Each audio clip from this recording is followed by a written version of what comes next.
Okay, so let's call to order the Central Oregon Community College Board of Directors meeting for Wednesday, May 14th, 2026. We will move on to the Native Lands Acknowledgement now. COCC would like to acknowledge that the beautiful lands our campuses reside on are the original homelands of the Wasco and the Warm Springs people. They ceded this land to the U.S. government in the Treaty of 1855. The Paiute people were forcibly moved to the Warm Springs Indian Reservation starting in 1879. It is also important to note that the Klamath Trail ran north through this region to the Great Celilo Falls trading grounds. Descendants of these original people are thriving members of our community today. We acknowledge and thank the original stewards of this land. Okay, so now we're to the roll call. All right, we'll start with board members. Erica Gappel. Here. Jim Porter, is he out tonight? Yeah, he is. Jim, okay, Jim's gone. Joe Critters. Yes. Laura Basket Cooper. Here. Alan Unger. Here. Aaron Burrs. Here. Oh, yeah, okay. Thank you, Aaron. And Aaron Morgan. Here. Thank you. We're gonna go down to budget committee. We've got Jade Mayer. Here. Jim Lanzarotta. Here. Bill Robathan. Here, My apologies if I'm getting anybody's names. you said it perfectly. All right, thank you. Ryan Bergler. Here. Tobias Colvin. Here. Debbie Harv. Here. Bill Hall. Here. Awesome. Got Michael Lalonde. Here. Alicia Moore. Here. Laura Bomi. Here. Zach Boone. Here. I believe Anne Marie is out. Is that correct? It's a concept, yeah. Okay, thank you. Kathleen Knudsen. Here. Cindy Leonard. Here. Jessica Giglio. Here. Andrew Davis. Here. Paul Taylor. Here. And Kyle Matthews. Here, and I forgot to put Greg on that. Sneak out the back. In that case. I was doing the test for everyone, and Kyle was the only one that passed. Well done, Kyle. Okay, thank you, Lucas. Are there any agenda changes? Okay, moving on. So now we'll adjourn to the budget committee meeting. Thank you. Yeah. We'll call the COCC Budget Committee meeting to order.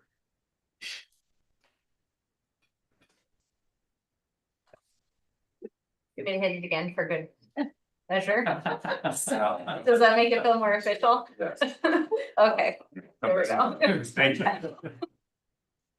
I'm looking for help. Basically, until Mike. Well, the agenda's on page 2. And Did you then get keep that? waiting for the- Yeah, I have it. I do have that. Okay. Michael, do you want me to walk through the consent agenda or is somebody else gonna do that? I think you're eliminating. All right, the consent agenda, we have the April 8th, 2026 meeting minutes. So everybody had a chance to review those? Any comments on those? Make a motion to approve. Second. Any further discussion? I've got just one question. The actually, I think that can wait till the general budget discussion. Pardon me. Any other discussion? Motion, second, call for a vote, all in favor? I Any opposed? Motion carries unanimously. Okay, now, Michael, I can turn it over to you. Thank you, today. So that, did you hand those out to me, please? Gladly. So I made a couple of adjustments in 3 different slides. So we're going to hand those out to you now. When I get to those slides, I'll highlight that this is a slide that I modified a little bit. Most of them are not very different than they were when I put them in, so. Aaron, Bill, I apologize. But you'll see them in just a second. They're not big changes.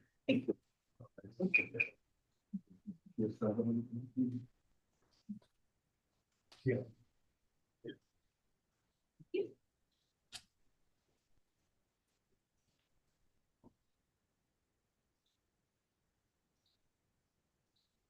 So the topic for discussion today is the non-general fund budget. So a non-general fund budget, we're trying to make sure that we have proper appropriation, which is the authority for each non-general fund to spend. So I'll go through all of those with you. But before we get into the non-general fund, not everything I'm saying. Here we go.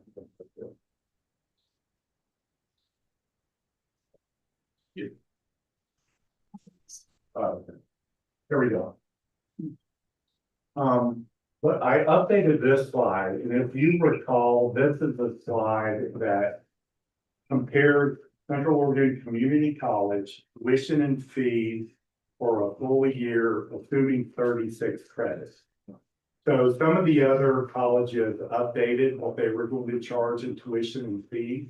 And when they did so, we went from the 8th lowest to the 6th lowest. So that's a pretty significant change. We're not in the lowest quartile, but we're closer. The next slide was pretty interesting. One of the budget committee members said, have you ever compared annual tuition and fee compared to the median household income for the counties that you actually support? So I went out and I found out that information for all of the community colleges. And this is how we compare when you do it that way. So again, the ratio is annual tuition and fees, assuming 36 credits, divided by the median household income in the county served by each community college. Am I explaining that okay? Okay. So that's where we came out. So what is the average? The average is 7.81, and we're just a little above 6.1%. I should have changed the left axis to be a percentage. So what does that mean? If we wanted to increase tuition and fees to be at the average, what would that look like? And we could actually increase tuition by $33 per credit, which is roughly a 25% increase. Not suggesting we do it, but I just wanted to put that in there so you can think about that a little bit. If we were to reach average affordability. Is that helpful? Yeah.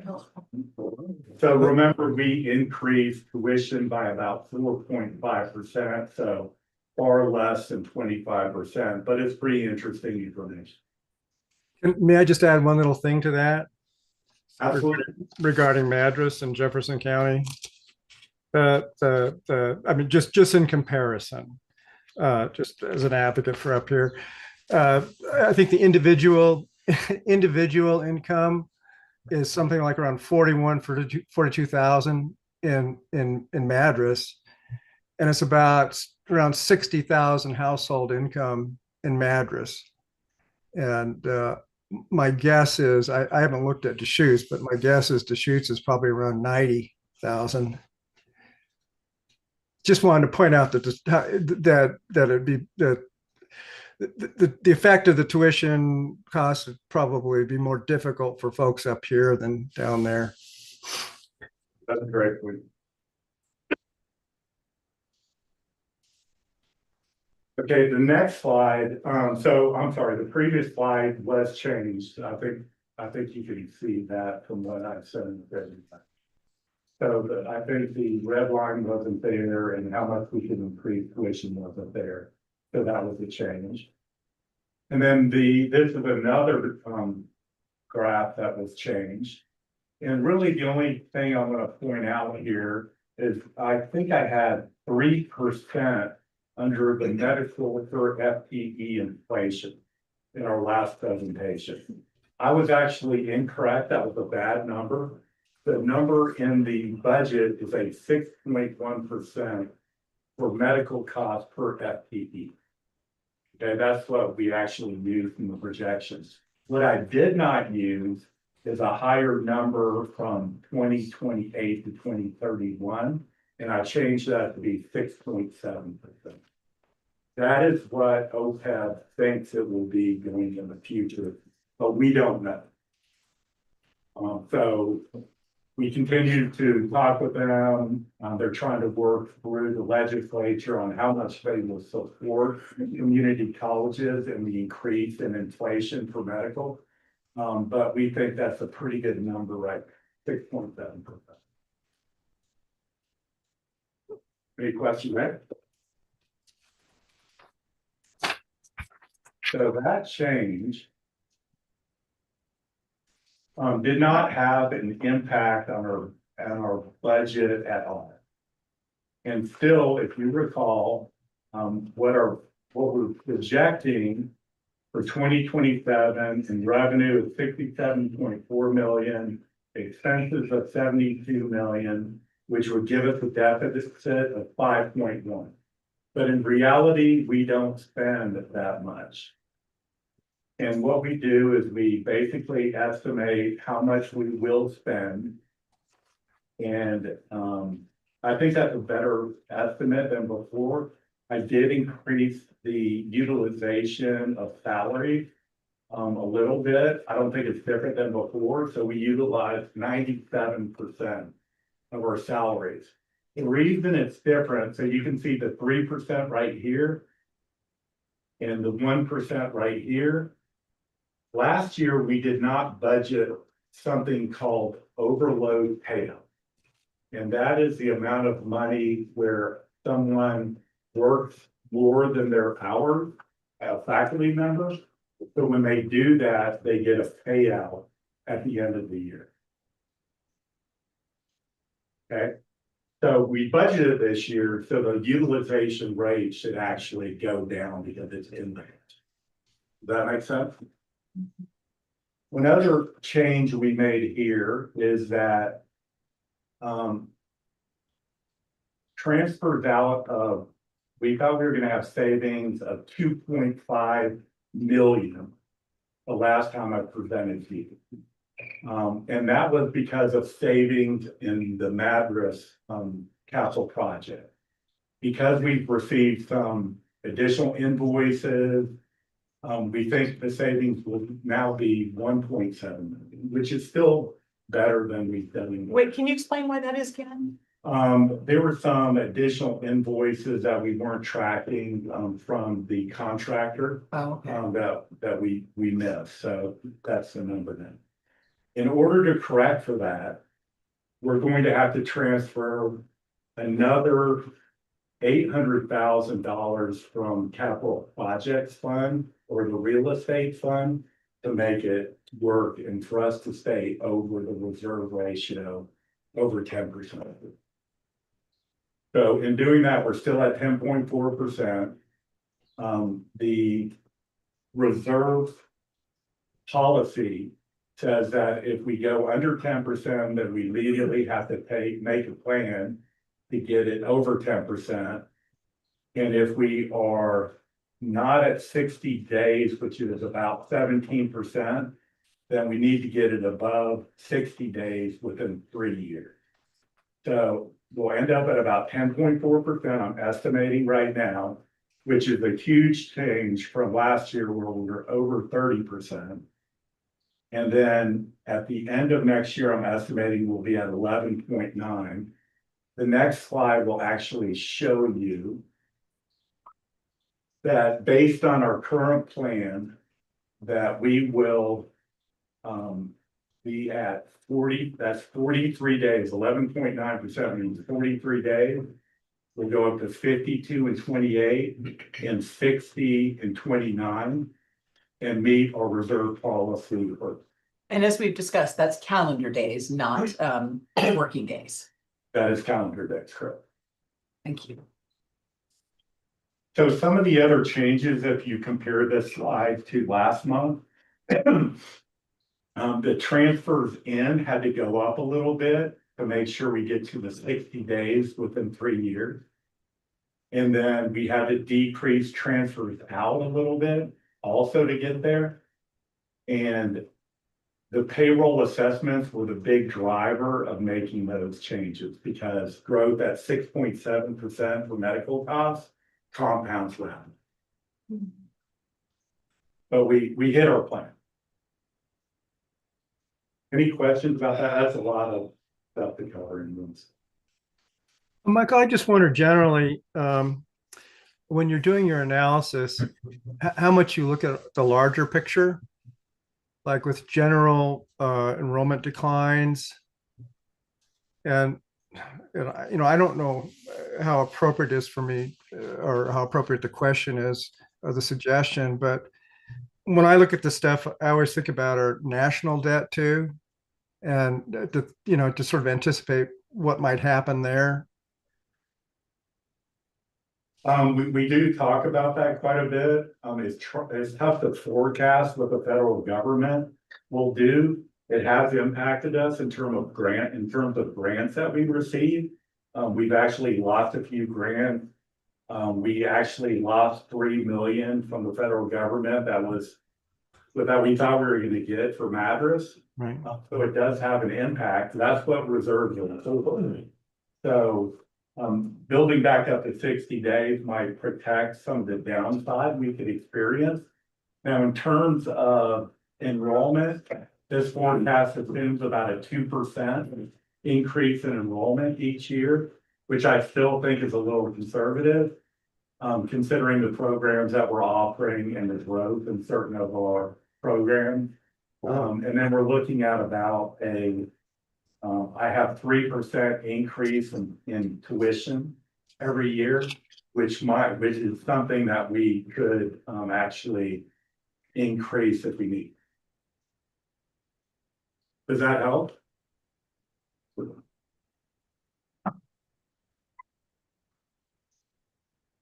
Bill? Were you asking me? Yeah. I'm sorry. Well, I guess I don't want to hold up the process here I'm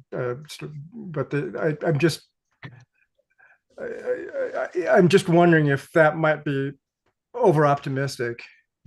It's a great question.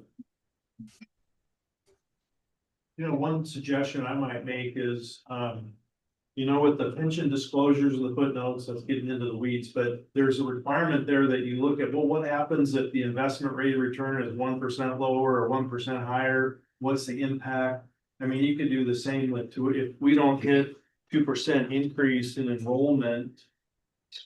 If we only hit 1 or we hit, you can look at, well, what's the financial impact in dollars, and then what would the reaction be to address that loss of revenue? And then you could look at risk and what's the reaction.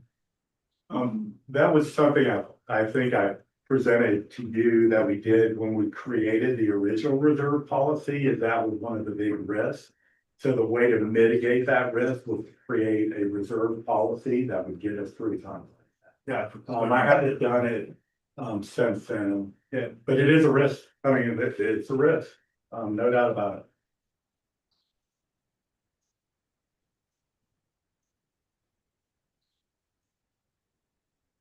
So this is a review of what I presented last time. Nothing has changed. The increases are basically salary and payroll assessment, as you can see, went up.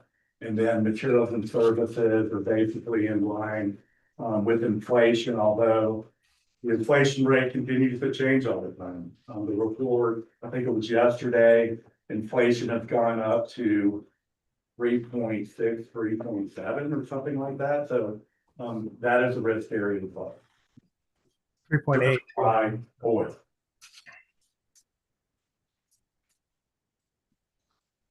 Okay, so non-general fund attributes. There's 9 non-general fund types. General fund. Okay, within each of those fund types, there is a number of sub-funds. 233, I think. There's a lot. So for each fund, there's a purpose for the fund, sometimes defined by local budget law and governmental accounting standards. The primary budget objective is to ensure adequate appropriation, which I mentioned earlier, so that they have the authority to spend. If at some time during the course of the year, a fund is going to go over their appropriation, with certain limitations, we might have to come back to the board and get approval. So each fund is self-balancing. What that means is that the resources have to equal the use.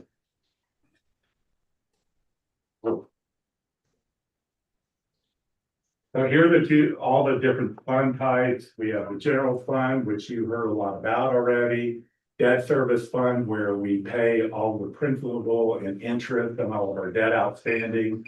Capital projects fund, we have a number of different projects. I think there's 17 sub-funds just in capital projects.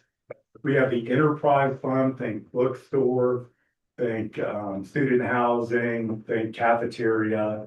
And we have a retirement fund with internal service fund, which is basically your copiers. Retirement fund, which is really a PERS reserve, and then some other money where we're going to close out this year. Special revenue fund, auxiliary fund is basically self-sustaining fund. Financial aid fund, which is financial aid, and trust and agency fund. We have a few trusts at the college that are for scholarships, et cetera. So let's start with the debt service fund. This is another change slide. Okay, the only change is that I actually put how much is outstanding under each debt item. So full faith and credit obligations, we owe 17.3 million. This was actually taken out to pay for student housing because you can't finance student housing for a GO bond. The pension bonds were a way that we could arbitrage pension obligations by taking out debt and hoping our interest payment on that debt was actually lower than PERS can make in their investment, which has happened, and we actually did well with this decision. Mike, can I ask a question on the full faith and credit obligation for the residence hall? That we have sufficient revenue, as I recall, from our, we can pay the debt service out of We did. our revenue from the residence hall. Okay. Yeah, thank the you. principal and interest Yeah. comes directly from the money we made in student housing to pay that one. Thank you. The general obligation bond was for a few buildings we built. I forgot exactly the year. We took it out, 2012, I think it is. And that'll be paid off in the summer of 2030, which gives us the opportunity to go out to the public again and do another GO bond to pay for our deferred maintenance or anything new we would like to build. And right now, we're in the middle of a facility master planning effort that will help us make those decisions, and we will have that done by the end of this year. Any questions there? Michael, Yes, when will the S&P rating be updated or affirmed? they updated it last year with me a little bit. They had 3 or 4 questions in an email, and I responded to them. Nothing changed. I think next year is when they'll do it a little bit deeper. I have a question too. Have you, or has anyone in the past done some sort of an analysis of what you believe, what portion of your budget can go to debt service? In other words, if it gets above a certain amount, you jeopardize other operations or, but as long as you're below that amount, it looks like you're able to meet your operational cost needs here. Yeah, the company we used previously is Piper Jeffrey, Yeah, and I had them do that Okay. probably a year ago. okay, so So you that got we're that prepared guidance. for it. And they did it for free, hoping for future business. Nice. And I apologize, the numbers at the bottom of this slide were cut off a little bit, but I think you can still read them, so I saved some trees.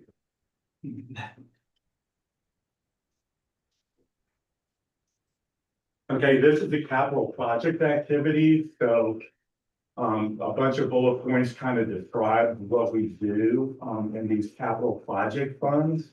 The admin center is still on here because we are still spending a little bit of money, not much. But the Redmond MATC remodel, should be listed on here, but I didn't put it on there. That's a major construction project, which we plan to do over the course of this year and next year. In the previous presentation I gave, I listed all of the major capital spending that we approved through our process. And I just listed it here as a refresher.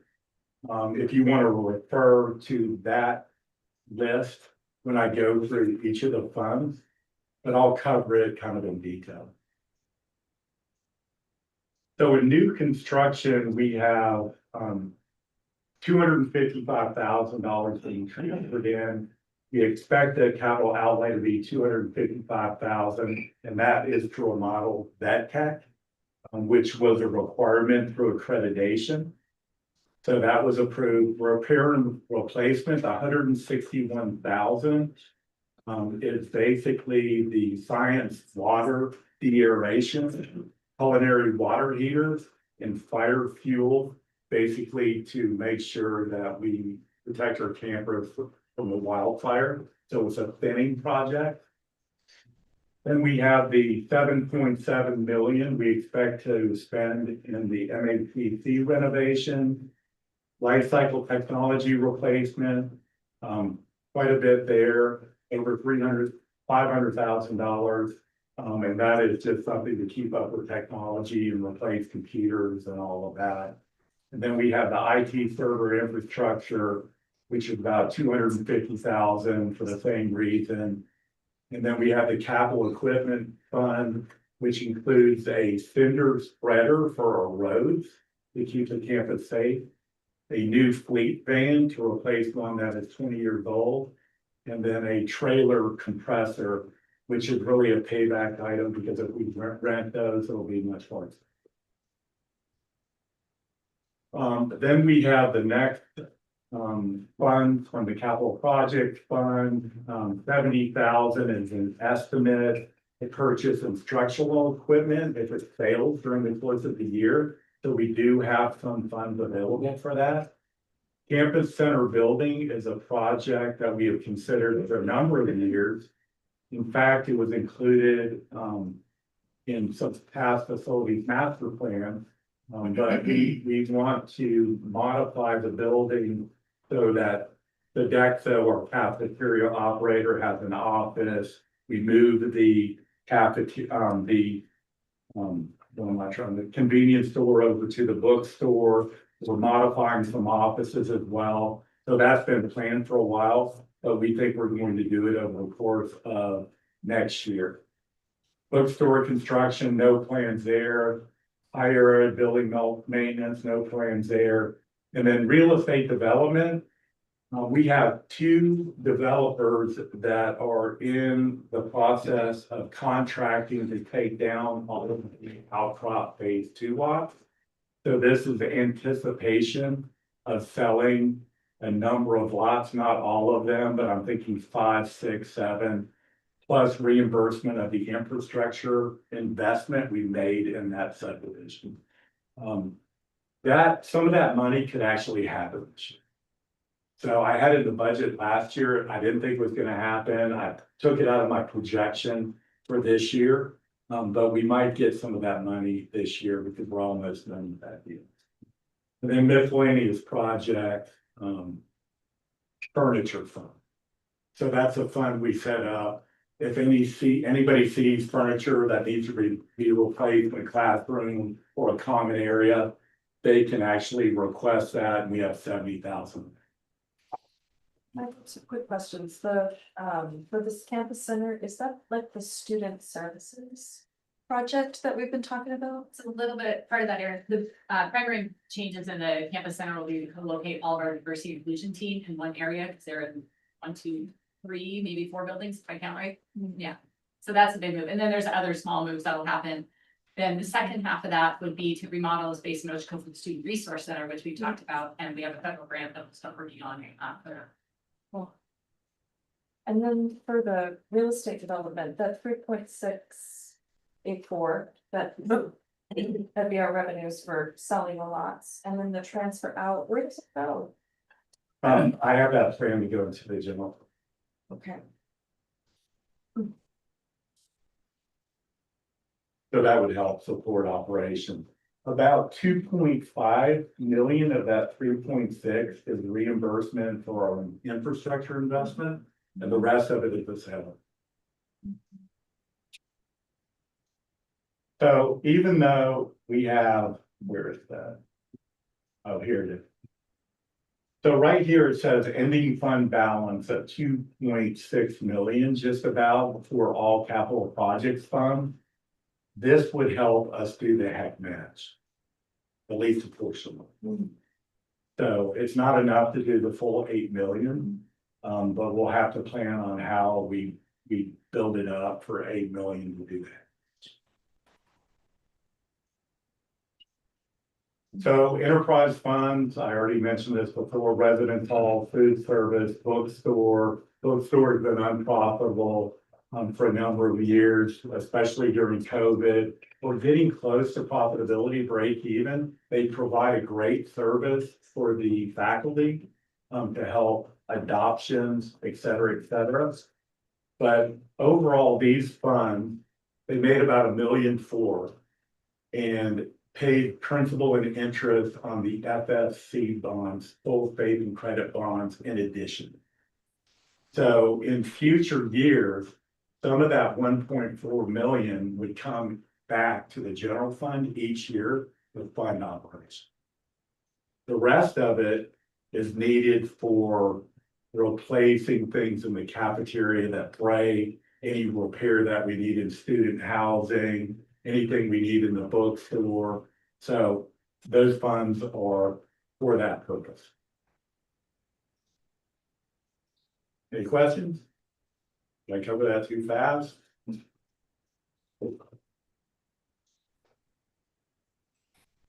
So internal service fund, I don't want to spend a lot of time on this. It's really small. It's for copiers. And that's about it. The reserve fund, we had a retiree health insurance reserve fund. One person remains to be paid out. We're going to close it this year. And then we have a PERS reserve. And the PERS reserve is for a couple of different things. If our return at PERS is less than they expect, then our liability goes up and the costs are more every year for the college students. Also, when we pay our PERS bonds off, we stop getting the credit for the difference between the return on PERS for those bonds and not having any additional money invested.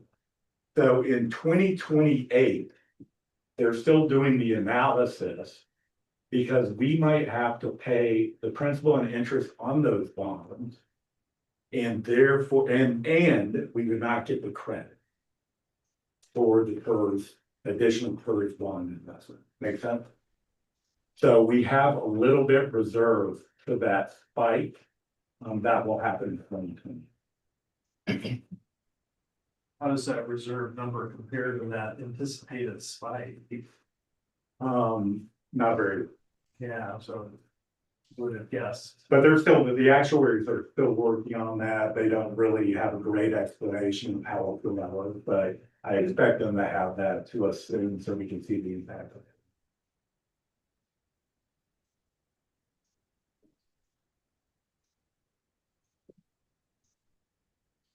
So the special revenue fund is basically grants. So sometimes we get grants money and we can spend it up to the amount of the grant.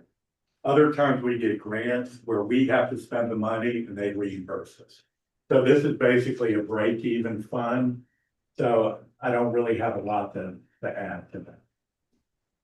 So Jenna Flannery does an excellent job tracking every grant that we have and making sure we submit the information to whoever we need to submit it to, and keeps a great account of all the different groups.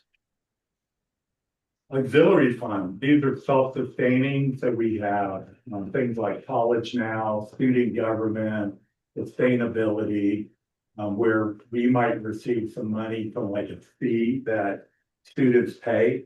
And then we can use that funding for sustainability projects, Same for student government. College now, we charge a tuition amount for that, to sustain that program. We have non-general fund instruction, which is small business development, apprenticeship, workforce training. Sometimes these are funded through the general fund. We have revolving activities, foundation building, billings. We usually fund about 50% of the staff at the foundation. This year being an exception, I think next year too, Zach, right?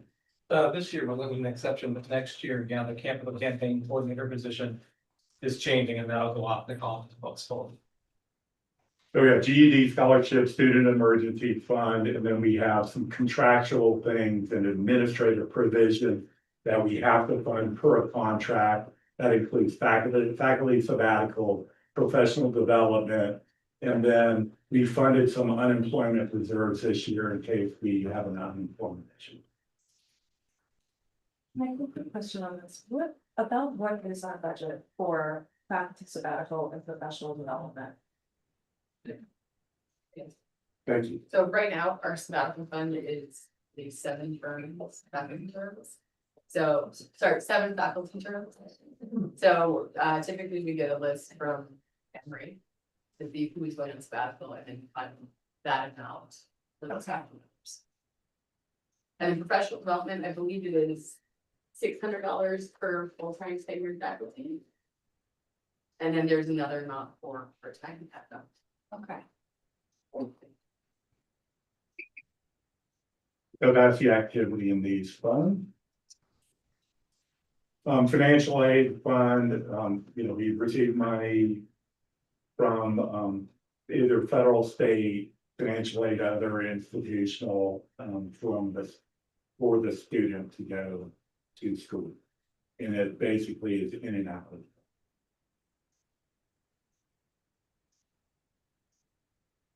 Trust and agency fund, we do have a trust fund and we do have the Oregon Community College Library Association fund, which is really separate from the college. The Robert Salk Trust Fund is basically for scholarships, a pretty small balance.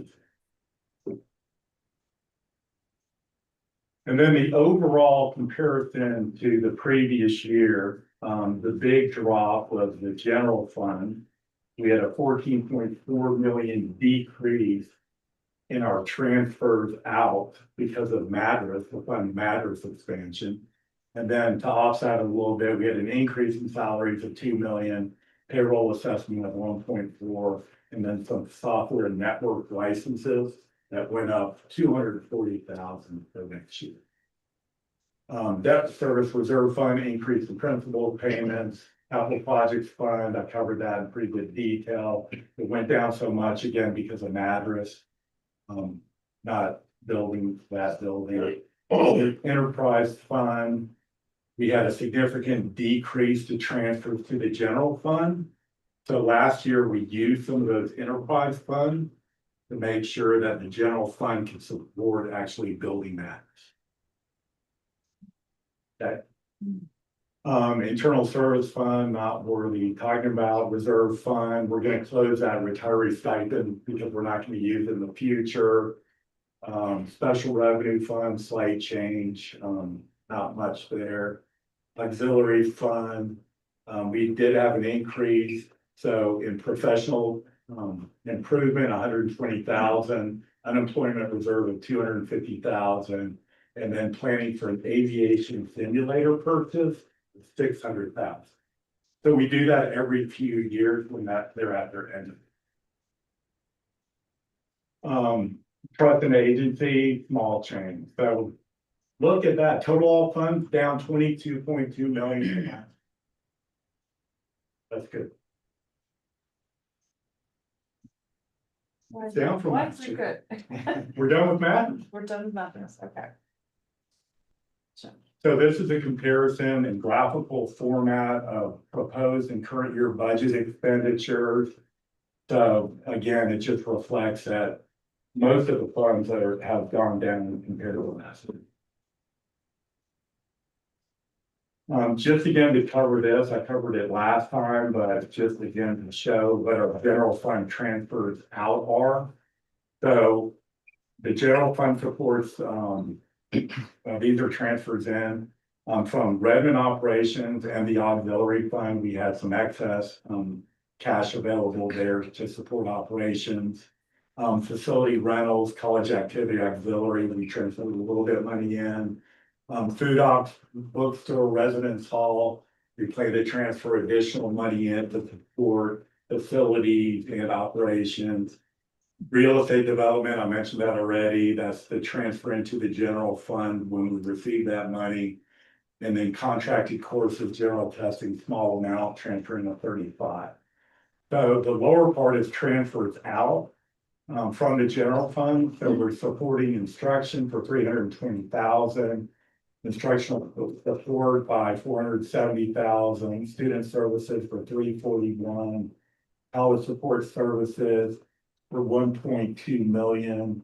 And I think I covered that, administrative development, foundation, and unemployment to basically pay for 50% of the foundation employment. Unemployment support was a big part of that. And I can go into more detail, but I think it's a little redundant. And then infrastructure, 2,055,000 to support the Redmond renovation and capital investments. And the other two are pretty small. I covered the information technology and why we need that money transferred to a different fund to pay for IT life cycle replacement and server funds. So this is a basically 4-year review of all of our funds. So we have 24, we have 25, and 26. I will highlight that it's a pretty significant increase from 24, even though we're down from 26. It's a pretty significant increase. And there's a lot of reasons for that. We've added new programs, we've added personnel, but that's where we're at. 138,151,079 is the number we're going to ask for you to approve an appropriation for next year. So the key takeaways is we maintain reserves about 37 days. It's close, but we do that. And then it returns to 60 days within 3 years. So in other words, we're following our reserve policy. We execute on the strategic plan to fund Redmond MAT expansion and the grade programs that we're going to offer at that location. And we will get enrollment increases because of that expansion. The general fund does have a contingency of 1 million. That's in case a roof collapses, hopefully not.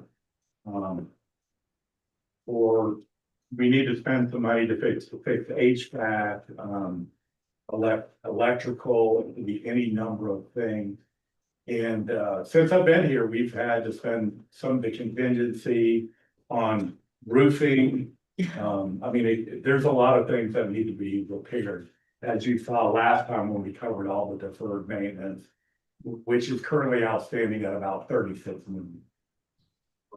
So I think we're pretty conservative on revenue and expenditure projections. I mean, you could argue that there's a lot of risks out there, and I would totally agree with you. There's potential upside as well.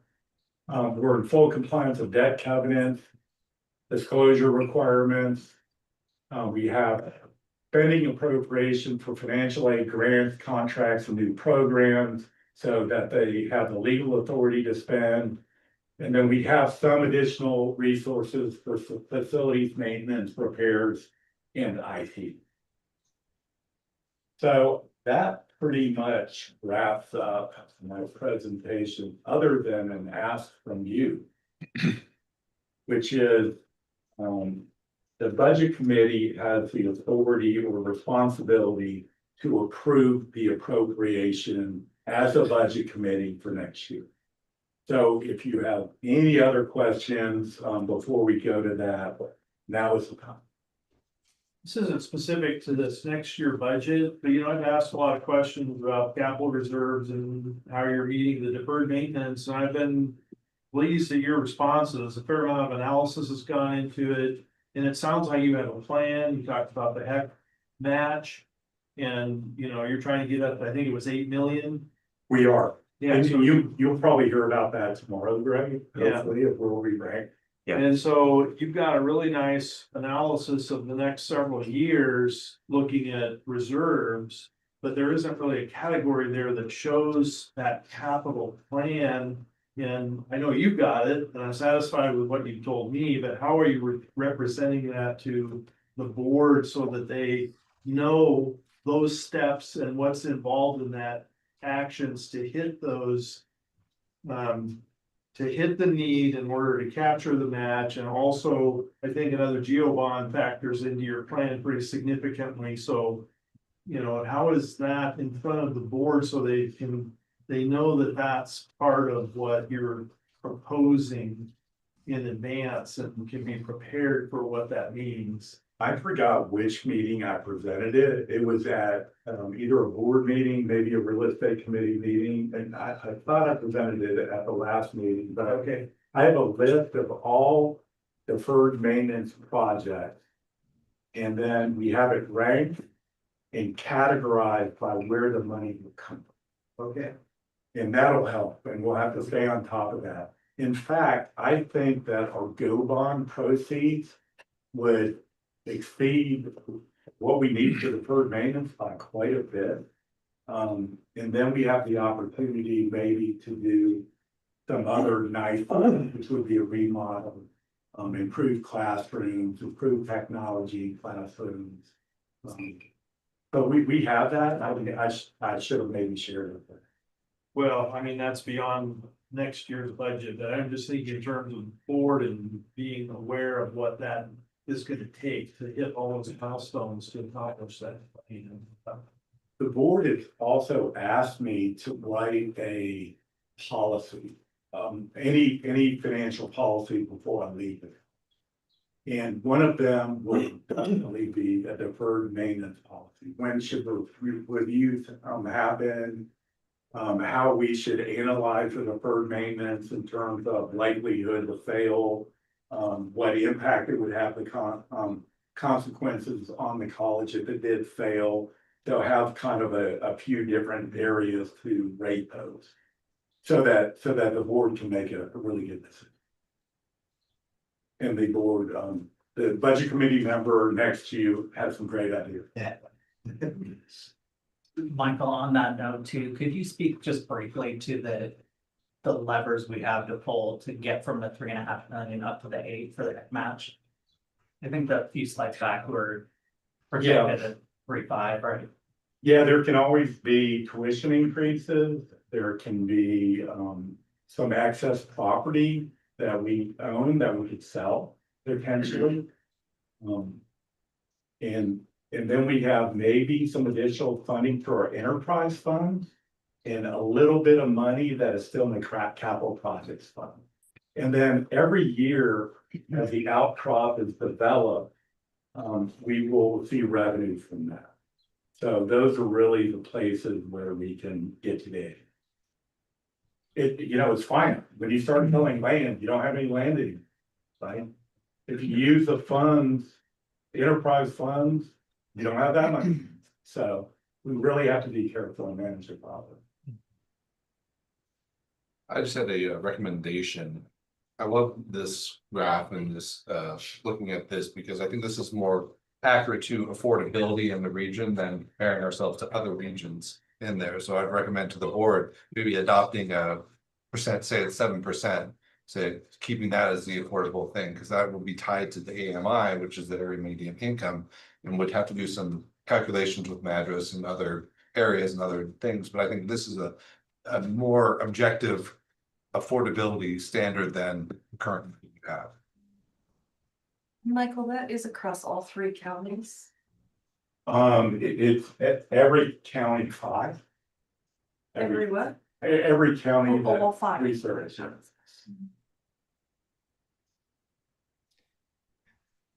Other questions for Michael? But they vary, right? Median income varies quite a bit from each county to county. That's an average of all that. It is.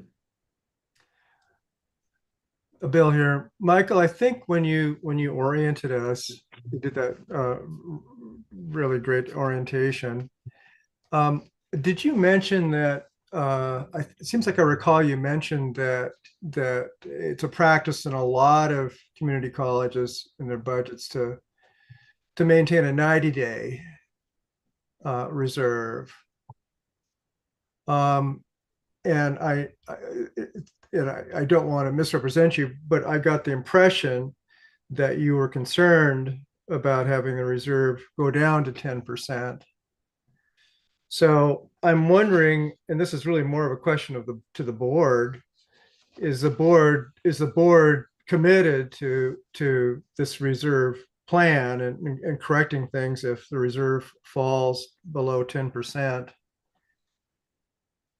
I think that would be really important to know to make sure that there's that commitment to that. And the other thing is, I mean, have you thought? I mean, is it too ambitious to move it to 90, or do you just don't think that's necessary?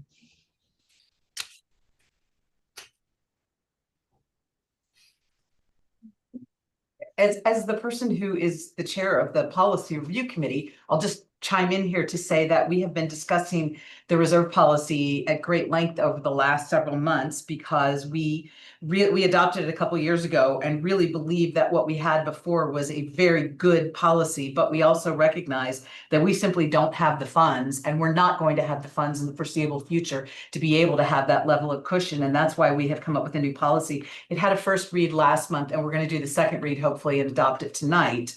And so I think that comfortable, yes. Excited, no. I think, you kind of got to hedge between, or you kind of got to balance, I guess, between preparing for the unknown, but also trying to meet the needs that you can and that you need to that are most critical right now.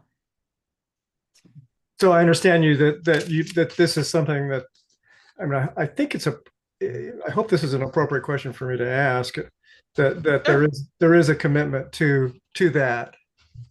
Oh, yes. Okay. Oh, yes. We're going to get regular reports. Actually, I think they're going to be monthly reports. Yeah. Now, Kyle, hopefully you have the other red line that you're going to give us when we get to the policy committee, because we had a couple little minor tweaks at our last meeting. But yes, our monthly financial reports will start including well, I think they're already there. They're going to be pulled out and very clearly marked. So we're going to monitor and look at it every month. So yes, and we have specific things we have to do, as Michael alluded to before. If we get below 30s, I think if we get below 60, we got to adopt a plan. If we get below 37, we got to actually do something right then to bring us into line. So again, if we're below, if we fall below, what was the percentage? 10%. Yeah. 10%. So if we want at least 60, and if we have less than 60, we got to put a plan together. But if we end up with less than 37, it's not a plan. We got to do it. We got to take action immediately. So regular monitoring, and then we gotta adjust as it happens. Hopefully it doesn't. Yeah, the range for community college in Oregon reserve policy is from 5 to 50%. Most of them are around 5 to 15. I would say 10 is probably the most common. But we had a 32% reserve percentage last year, and we're down to 10. And there's a reason you have reserve, right? Clearly. Because if we didn't have that, we would really do. I think the Government Finance Officers Association, which represents finance officers of the 80,000 governments in the US and in Canada, well, in addition to the ones in Canada, recommend 2 months, so 60 days. So that 16 or 17% is kind of a national recommendation for a minimum. I have one more. It's not such a crucial question, but when you're talking about the excess property, I was wondering what it means by excess. I mean, is it adjoining parcels?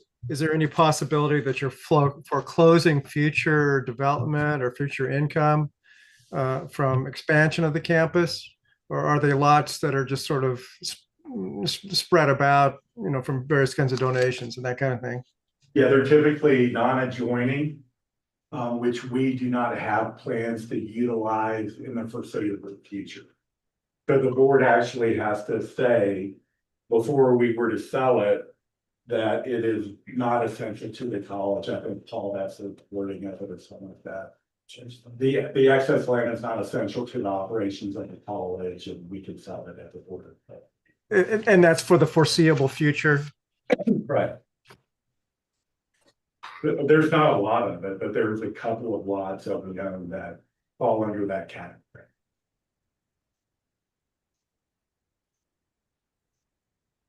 So I think in your packet is a resolution for the budget committee. And as part of the budgeting process, the budget committee has the following duties: specify the amount of tax revenue or tax rate for all funds, establish a maximum for total expenditures for each fund, approve the total taxes for the local government as an amount and or rate, and approve the budget. The college established permanent tax rate is $0.6204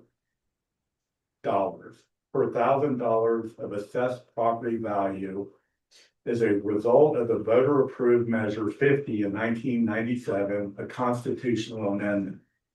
And that is a permanent tax rate to fund the college's operation. The amount to be levied for general obligation bond debt service is $3,331,032. The proposed budget expenditures for all funds total $138,151,079. So the options and analysis: approve the proposed budget, tax rate, and bond levy at this time, or do not approve the proposed budget, tax rate, and bond levy at this time. Approval of the proposed 26-27 fiscal year budget is requested at this time. Approval now will facilitate the remainder of the budget process, which includes adoption of the budget by the board of directors in June after an additional public hearing. Well, there's no budget impact this year. Obviously, this is the budget for 2027, and it will be impacted as described. So there's a proposed resolution at the bottom of this, and Jay, I'm open to. Perfect. Any further questions for Michael before we look for a motion to approve the resolution? I hope I'm not a nuisance by asking so many questions. Is the 62 cent tax rate, is that an increase over prior? It is not. Current? It is not. Oh. It is the same. You'd have to go through quite a process to get that changed. Yeah. Okay. Any other questions? All right, we're looking for somebody to move the resolution. I move to approve. Michael, do you need that resolution read? Yes, I think we do for the record. Paul? Well, I didn't read it. I stopped right before that. Okay. You willing to read the resolution? you're assuming I can read. I'm happy to do so. Okay, background. As part of the budget process, budget committee has a. Proposed resolution. Thank you. Thank goodness. Be it resolved that the budget committee of Central Oregon Community College does hereby approve the Central Oregon Community College District proposed budget expenditures for fiscal year 26-27 in the aggregate amount of $138,151,079, total of all funds, and the permanent tax rate of $62.6204 per thousand of assessed value be levied against all assessed property in support of the general fund. It's further resolved that a tax of $3,331,032 be approved for the debt service fund for the purpose of satisfying the required debt service of voter approved general obligation bonds issued by the district. All right, we've got a motion on the table. Do we have a second? Motion and a second. Further discussion? Call for a vote. All in favor? Any opposed? Motion carries unanimously. Thank you all. I think that concludes the COCC Budget Committee, and I turn it back over to you, Madam Chair. Okay, thank you. So we'll adjourn that meeting and then open the regular meeting. I think Michael. Can I just say thank you for the budget committee and the board members, that helped create this budget. It's been extremely helpful, great ideas that have come out of it. And I want to thank, you donating your time to make sure COC is sustainable in the future. It's a really efficient. Well, I want to thank you to Michael. I've appreciated the last 2 years. I think you do an amazing job presenting this, a lot of material and some techie stuff. And it seems to me you do a great job of explaining it in ways that we all can understand. So thank you for a job well done. Thank you. And give us confidence. Yeah, we're gonna miss you, Michael. I'll miss you too. Oh. You lie. I will miss this. Oh, okay, that's my.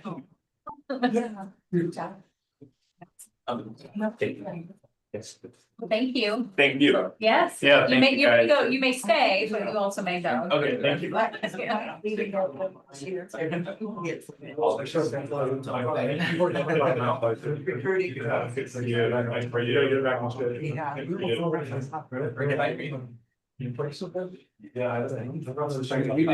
No, better than that.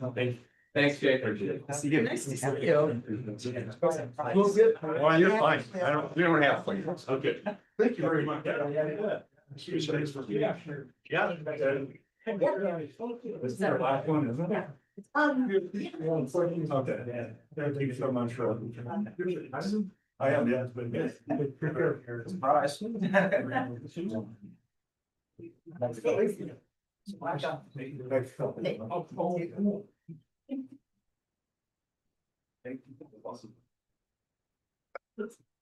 Thank you. Okay, so next up on the agenda, we have public comment. We have a number of public comments tonight, I believe 13 in total. Okay. Carol's gonna kick us off and then pass along to whoever is next. Yeah, I'm not gonna let Emma. Okay, perfect. And before you start, just to kind of set some ground rules as well, we do have a timer just because we have a number of individuals. It's 2 minutes per person. I'll put it over here on the big screen so that everyone can see. And I apologize in advance. It only has one sound, it's a gong. It is the worst, it is the worst sound. I can It's think of worse. extremely often because it's a free internet. So Love it. my apologies on that. Sit over there Where would you like to go? You can sit down, you can stand up, you can, it doesn't matter, the camera will probably, whatever you all want to do. Yeah, no problem. Prefer to stand. Yeah, you can stand over there if you want. It doesn't matter. Good evening. My name is Emma Shiput, and this is my 15th year of being a biology professor at COCC. I have had the great pleasure of being able to present to this board several times over the past couple of years related to my involvement with COCC's new AAOT program at Deer Ridge. And several of you have even had the opportunity to hear directly from our Deer Ridge students about the profound impact of this program that it's having on their lives and on the lives of their families. Teaching inside a prison is as challenging as it is rewarding. And I need to be honest with you about what it actually costs our faculty to do this work. The drive is long, the Department of Corrections trainings are onerous, and the lack of instructional technology requires faculty to fully reconstruct all digital and online course materials. Added to this, given the extremely limited resources available to this student population, faculty absorb significant non-instructional labor, acting as a de facto writing center, mental health services center, and research librarian. I am beyond grateful that so many of my faculty colleagues are willing to pick up this extra work to serve the underserved in our community. We faculty deserve to be fairly compensated for our labor, especially if it involves choosing to work behind razor wire. We deserve a reasonable workload, particularly when we take on the added demands of acting as student services as well as instructions. We deserve a fair contract, one that reflects the full scope of what faculty actually do. Our students at all of our campuses, and most acutely our students at Deer Ridge, count on faculty who are treated well enough to keep showing up. Thank you for your time, 3 seconds. That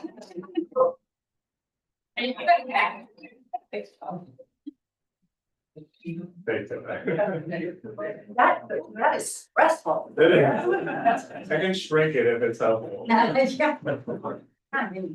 Okay, well, probably by a little bit. My name is Logan Ashland, and this is my 4th year teaching as an adjunct instructor at COCC. I love my job, I believe in our mission, and I'm passionate about helping our students learn. Unfortunately, my job isn't financially sustainable. Prior to working at COCC, I taught high school for 13 years. And while we certainly weren't rich, my wife and I were able to buy a house in Bend and even managed to purchase a rental property before the prices skyrocketed recently. Since I started teaching here, our financial position has changed drastically. We were forced to sell our rental property, I took a second job, and now we find ourselves going further in debt. And while my income isn't technically below the federal poverty line, it's simply not enough to live on, especially considering the cost of living here in Bend. To put things in perspective, my 22-year-old son is an hourly worker at a pizza cart, and last year he made twice as much money as I did teaching college chemistry. Furthermore, I teach 80% of the load as a full-time professor, yet the school considers me to be working less than 30 hours per week. The significance of this discrepancy is that none of my time at COCC counts towards the public student loan forgiveness program. The reality is that I consistently work more than 40 hours per week, but can't take advantage of the program that was designed to help teachers financially. I stayed at COCC because I'm passionate about teaching and believe in what we do. I also hope to eventually become a full-time professor.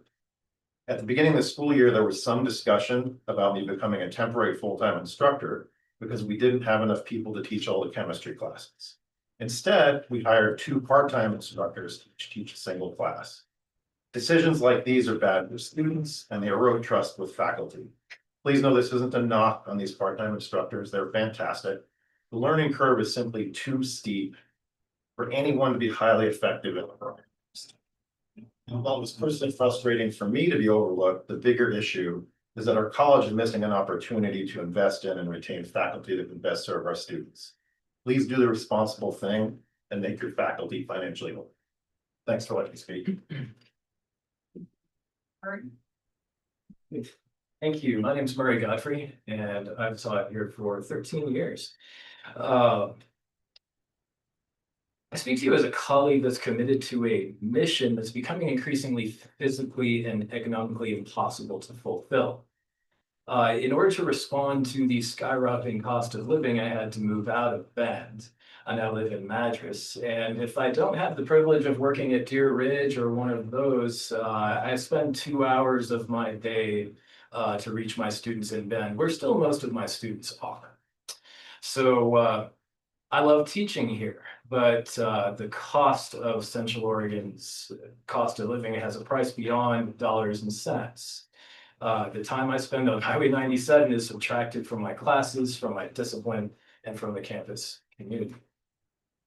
More subtraction from that, on a single income, I have to sell my spare time to the economy by working extra jobs whenever and however I can get them. That subtracts more time from students. I'm not against hard work, but it's a very significant irony that if I worked some of these supplemental jobs full time, I would out-earn a junior faculty member. And it makes even the compensation of seasoned faculty seem inadequate. When faculty are priced out of their own community, forced into secondary labor, that has costs. The costs are that the campus community becomes more of an abstraction. It stretches well-meaning faculty to the limits of their endurance, and it shortchanges the students by depriving them of our time. All of that's an unsustainable model, and we need a fair contract for a functional college. Thank you. All right, Andrea. Hey, I'm gonna speed talk. All right, my name is Andrea Waddell and I am a professor of psychology. I've been here for 22 years. We constantly hear that what makes this place special are the people and its students, and I wholeheartedly agree. That's the reason I've stayed here as long. But after serving in multiple roles across this campus and spending this year talking with many of our newer hires, I keep coming back to one question.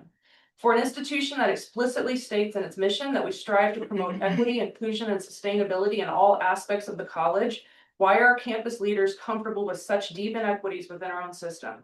We recruit talented, dedicated people that frankly we do not deserve at the wages that we have. In 2004, COCC faculty were the 4th highest paid faculty in the state.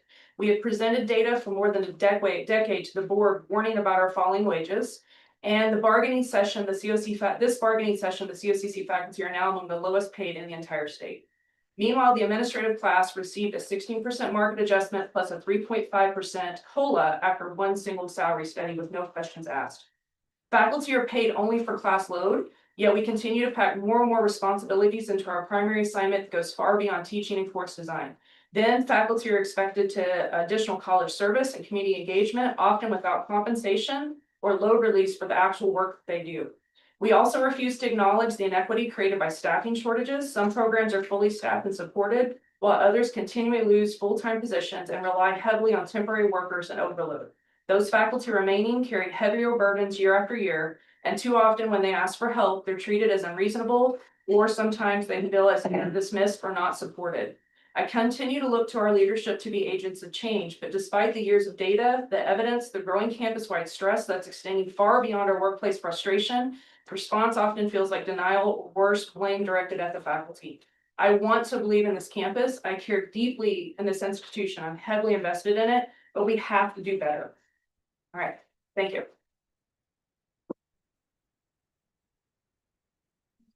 I know, I'm gonna get going. All right, go through them.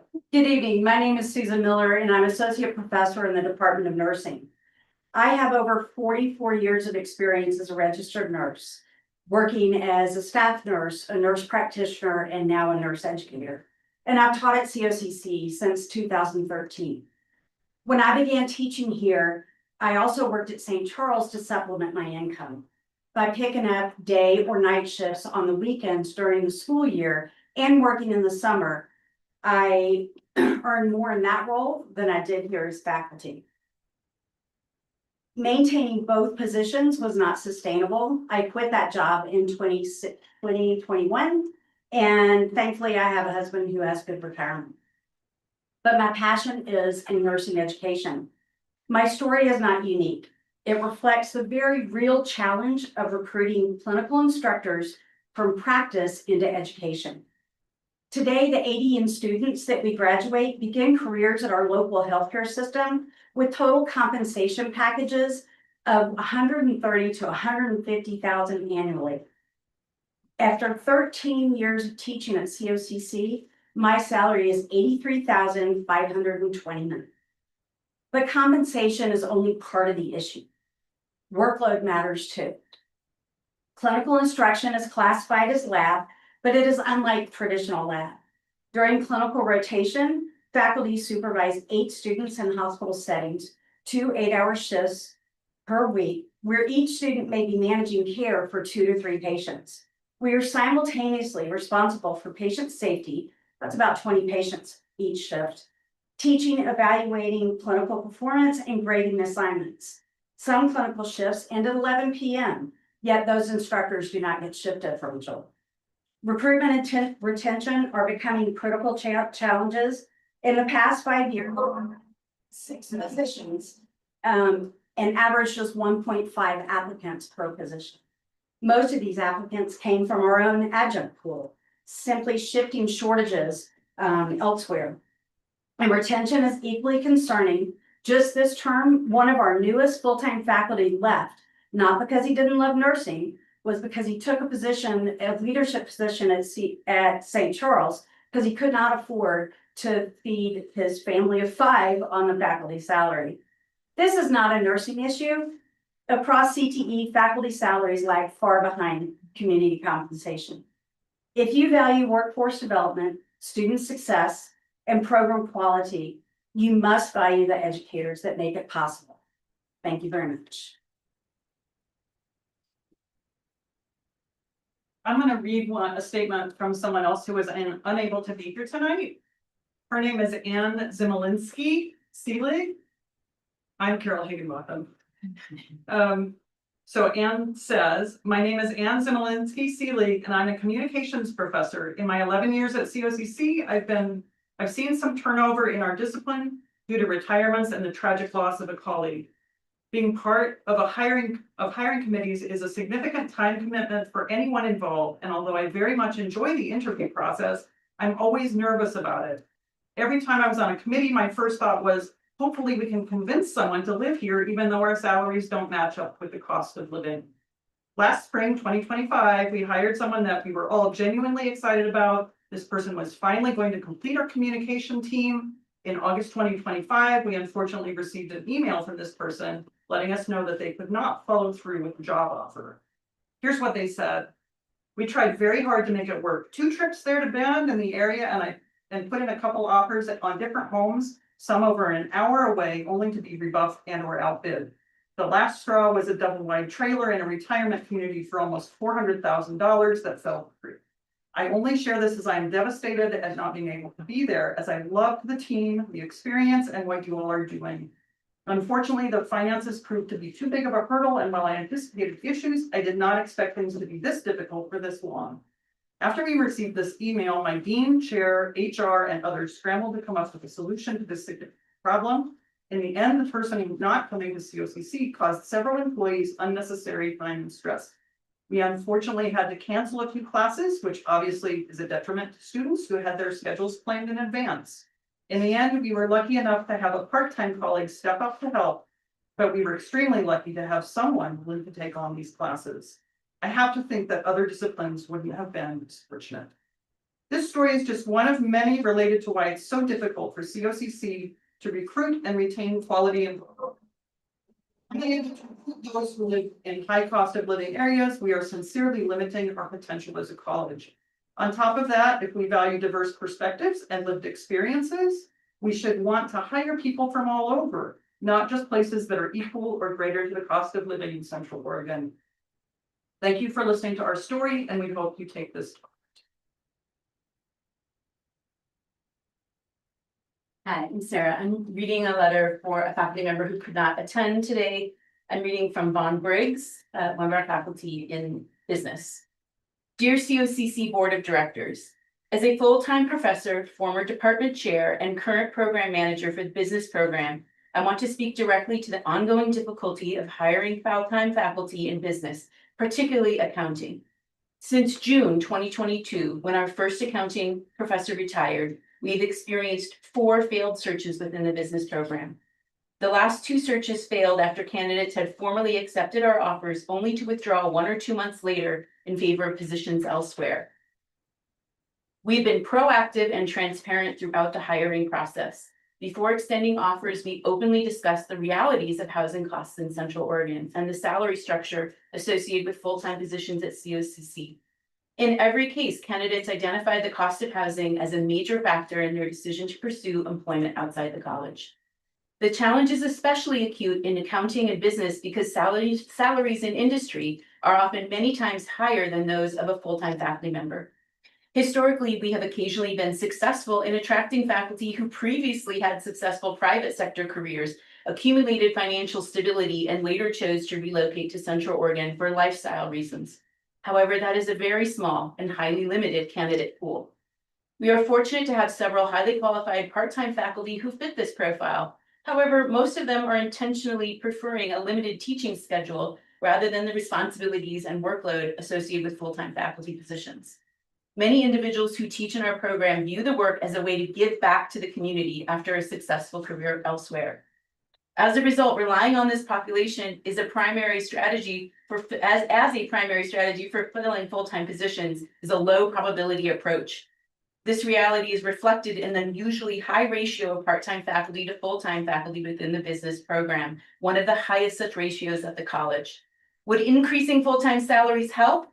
Salary is not necessarily the primary attraction for these positions, but it can absolutely become a significant source of dissatisfaction. It is difficult to recruit highly qualified accounting professionals when starting compensation being offered is close to a manager at a fast food restaurant. This is not a reflection of the value of teaching. It is a reflection of the current market realities in business accounting combined with the high cost of living in Central Oregon. I welcome the opportunity to discuss this with any of you. Thank you for your time and consideration.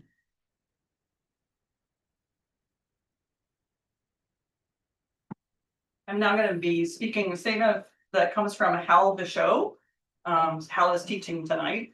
Dear COCC Board of Directors, my name is Hal Bichot. I'm an assistant professor of geology. I love teaching here.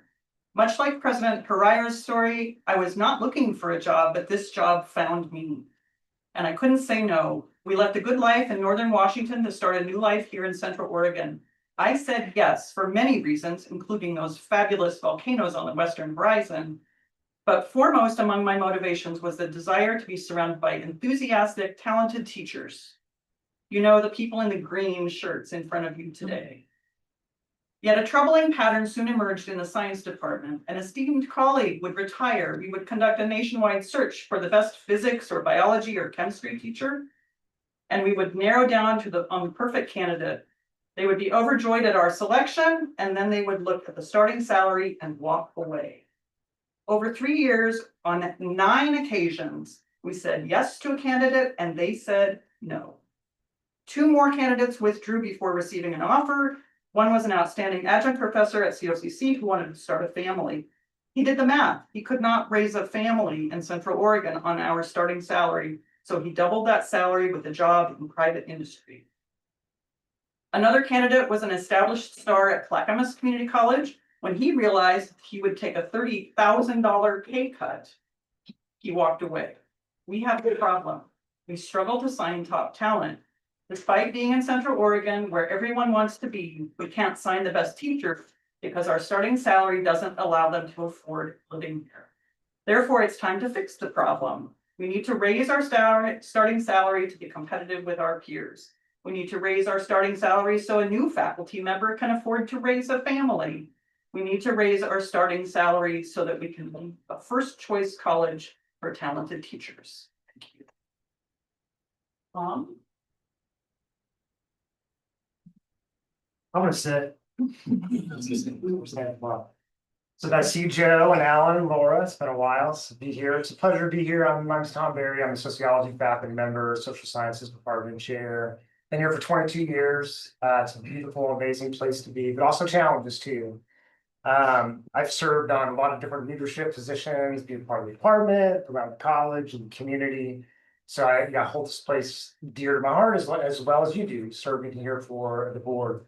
So I appreciate you and your time, your service, gratitude for the college students, for Dr. Prayer, the leadership. It's a team effort to make this all happen and to provide the highest quality education in the community.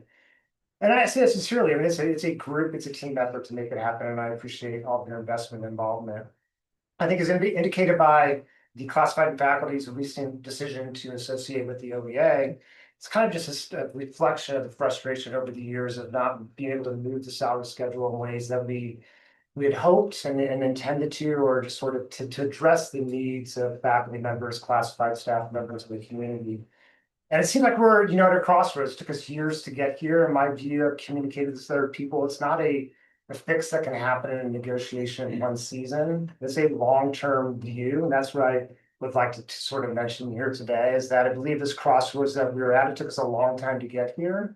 I think it's going to take a long time to get us in a different direction too. I think things can be done in the short term, like in a one negotiation cycle, some changes can be made. But I think this is a longer term kind of issue that takes a different, maybe level of insight, involvement, dedication, creativity. How do we work to make this happen?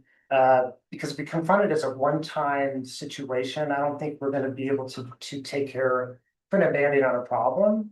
That it's at every level, from the president, it's salary level from every position at the college, and I've talked to people about that too. It's not just classified and faculty, it's administrators, it's senior administrators, it's across the institution. I appreciate the support, I appreciate your dedication to making this college be what it is. And I just hope encourage sort of that longer term kind of view and perspective. You forgot your title, radio host. Oh, and radio host, thank you. Sorry, I'm gonna embarrass you, but Tom was also nominated, awarded our faculty member of the year award on Friday.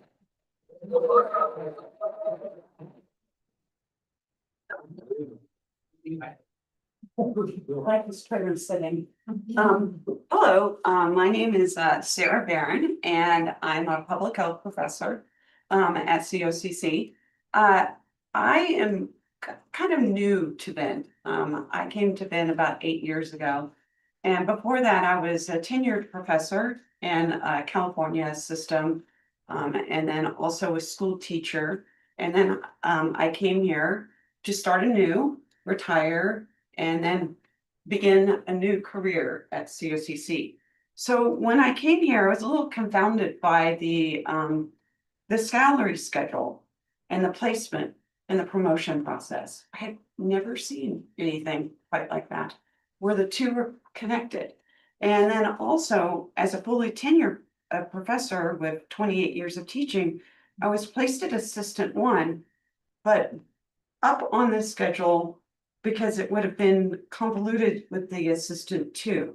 So it starts to become a systemic equity issue if our salary schedule isn't easy to understand.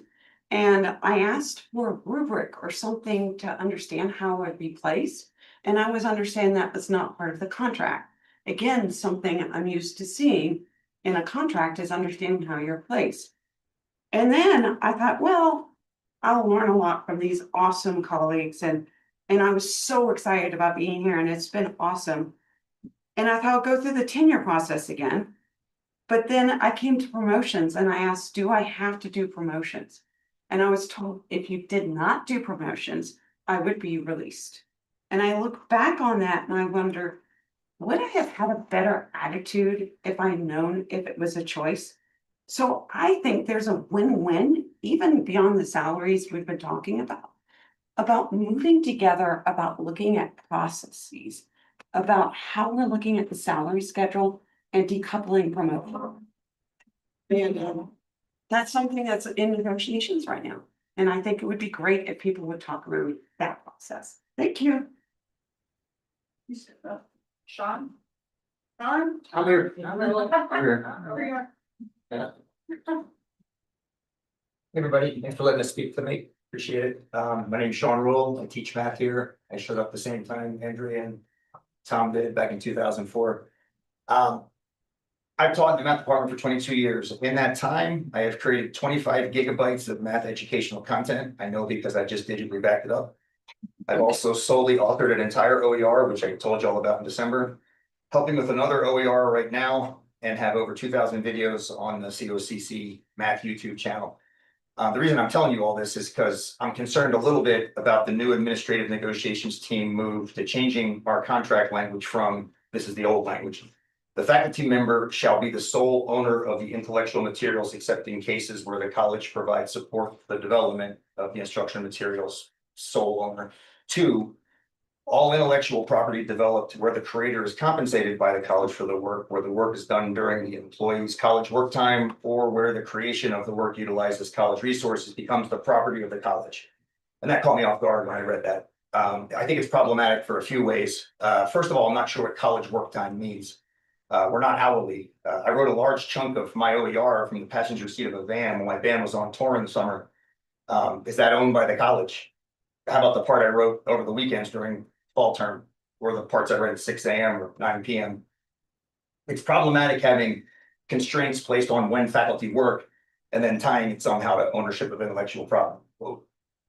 I think the same problem shows up with utilizes college resources. I think not defining terms like that is just really problematic. And I don't even understand what the motivation is for changing that language. Why would we shift it from ownership from us to ownership of the college? I don't get that at all. So with 15 seconds left, this reminds me of how 20th century record labels used to give single payouts to their artists and then kept ownership of the songs the same artists have created. Tom Petty's a great example of that. So I beg the common don't be 1970s Universal and don't be 1980s Sony. Please just be COCC, the way that we have always been respect intellectual property. Thanks. Sorry, I went over. Becky Glassman. We're getting there, we're getting there. I'm getting a new hip next Thursday. Yay! Hi, I'm Becky Plassman. You've seen me before. I was hired at COCC in 1995, as was Stacy, as a full-time math faculty member. I was full-time math faculty for 29 years. I have spent the last 2 years working in the tutoring center. I want to tell you 2 specific stories about what our faculty experienced because of COCC's current low salaries. Last year, the math department hired someone who was absolutely perfect for the job. They had enthusiasm, they had curiosity, they had great knowledge of mathematics, knowledge of learning. They had a great connection with our students. They loved working here. They left in June because they could not afford to live here. I know another faculty member who has been at COCC for 15 years of exemplary service. This person has just this month managed to put a down payment on a small condominium at the far edge of town. That's a single person, not even a family. Fred Boyle, for whom this building is named, his quote was, a faculty member should make enough money to buy a house for their family in a good part of town. That hasn't been remotely true for years. You know that I've been negotiations chair a couple of times. I warned you guys. I've warned the board, I've warned the administration. This crisis is getting worse and worse and worse.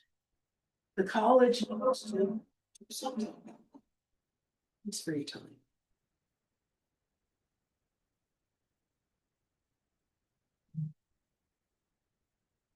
Okay, I believe I'm our final speaker tonight. And I just want to point out, we had over 75 people attend our rally before this board meeting. Might look down the hall and notice how many people are still here. And we're here because we care about this institution deeply, and we care about this issue deeply. We want to find a solution, and we want to make meaningful change in primarily our salaries and our workload. Like many of you, I also attended the State of the College address this week, where we heard about the good work being done at COCC, the remarkable achievements of our students, and the vision for where we're headed. And I fully co-sign with Dr. Ferrera's vision of COCC as a first choice college, right? We have been, and we will hopefully continue to be. But I really want to underscore something that we heard in every single narrative of students that we saw in those videos. And that is COCC is a first choice college because of the dedication of our faculty. Our COCC faculty are the driving force behind this institution. It should not require personal sacrifice for us to teach here when we are the ones delivering the essential services at the core of the college's mission. We teach with heart, with skill, with expertise, and with pride in the work that we do. The faculty have also built the foundation for many of the programs which were highlighted in the State of the College address, including programs that bring enormous value to our communities, like the Deer Ridge Correctional Institution Partnership, expanded health careers programs in Madras, and the revitalization of manufacturing in Redmond.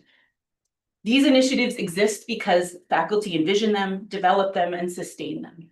And these are the people who've been speaking to you tonight. We ask that COCC invest in our educators who make this college a first choice for students, and to make COCC a first choice for faculty as well. That means sustainable long-term positions, fair workloads, and wages that allow us to live in the communities in which we work. And to allow us to attract and retain high-quality faculty. What we are asking for is reasonable, equitable, and essential to the long-term health and sustainability of this college. Thank you for listening, and we urge you to take action tonight. Thank you.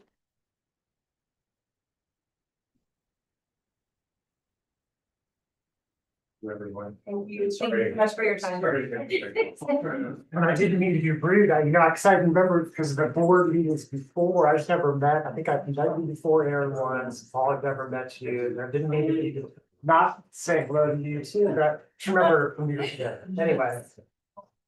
No worries. No, never said hello to you. Hi, Paul. Hi, Paul. Unexpected. Sorry, visitors. Okay. Are we feeling like we can keep going? Would we like a little break? I can keep going. Keep going? Yeah, keep Okay. going. So next we'll move on to the consent agenda. So we have our regular meeting minutes in there. Move approval as presented. Thank Second. you, Ellen. It's been first and seconded. Any questions or comments? Okay, all those in favor, please say aye or raise your hand or both. Aye. Aye. Okay, none opposed. Okay, so now we're to information items. We have our monthly budget status. Anything else to add, Michael? Not unless there's a question. Okay. I think we're good. Yeah, okay. All right, the new hire reports. Anything to add, Laura, or any questions for Laura? If you happen to notice, we hired quite a number of faculty. Just note it. Yeah. Okay, So thank good you. news, we are filling up. Okay, and now we're to the branch campus scheduling. Wow, everyone left. Like that wasn't because they saw what we were doing.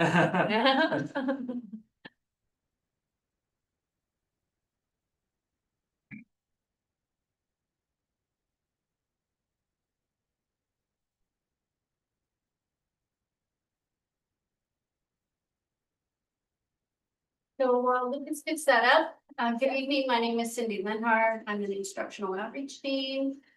And I'll let Jessica introduce herself. I am Jessica Giulio and I'm an instructional team. So what we would like to do is talk tonight a little bit about the branch campus enrollment and scheduling report.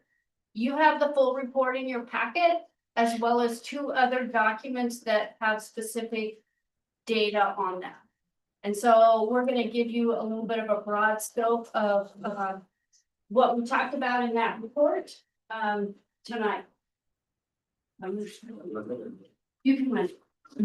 All right, so about a year ago, Jessica and I set out to answer a question. And that question was, how does scheduling impact enrollments on the branch campuses? That was the question. We had a lot of anecdotal data, but we didn't have any real data that we could stop and look at and say, this is how this works. And so we set out to do some research. We found more things than we thought we would, and so you'll see some of that in the report, but we want to talk a little bit about student demographics. Part of that's updated data. We want to talk about course taking behavior. How do students take courses in the way? That's also updated from the report. And then we're also going to look at course registration behavior. We found some really fascinating data around when do students register for their classes. We did a little bit of a dive into the financial implications because, as you know, and was reported to the board, we were offering campuses at the branch campuses for 1 to 2 students, as long as the instructor was ready. And so part of this report was to tell us, should we keep going with that? Should we do something different? And so then you'll see that we had 4 recommendations based on that. Yeah, makes a difference. Yeah, you got it. Been staying on the last like 2 hours. So I'll take us through our updated student demographics data. And so basically overall, what the data has shown us is that each campus community really is distinct in terms of the students that it serves. And we're going to go over some highlights of those distinctions in the following slides here. So starting with Madras. So the Madras campus, and these are all campus demographics, not demographics of the students who live in Madras, although in the case of the, especially Madras and Prineville, most of the students at those campuses do live in those communities. So Madras has the highest percentage of female students significantly at 70%, likely due to the focuses on health careers and education at that campus, which are traditionally female-dominated fields, especially when you compare the female students at the Madras campus to female students from the Madras community taking any class at COCC. That's more a typical, little bit higher female percentage than male, but much higher at campus itself. Also the highest average age, we did see just generally that Madras has a higher proportion of older students, so students coming back from the workforce to get a credential. The highest portion or percentage of first generation students of all the campuses at 64%. And that's about just a little bit over double what it is in Bend. That's just a little over 30%. So a real significant difference there. Also significantly highest percentage or higher percentage than Bend of students with financial need in terms of qualifying for the Pell Grant. And then also Madras is by far the most diverse campus in terms of race ethnicity. So the Latinx percentage is over triple of that in Bend, for example. And for comparison's sake, Bend is 66% Caucasian, while Madras is 37%. So a lot of diversity across all races and ethnicities there in Madras. So Prineville, on the other hand, actually has the lowest average age, likely because it does have more traditional age students coming straight out of high school to pursue transfer degrees at that campus. The highest percentage of veterans as well at 10%. And out of all the branch campuses, the race ethnicity demographics are the most similar to the Bend campus, only a couple of percentage points different. Can you tell us what those numbers are, since those numbers aren't in here? Oh, so those actually are in the supplementary pages that you got with the report in the packet. So they're very colorful, like red, yellow, green, blue. Yes, they're in the board pack. Items 9C. Thank you.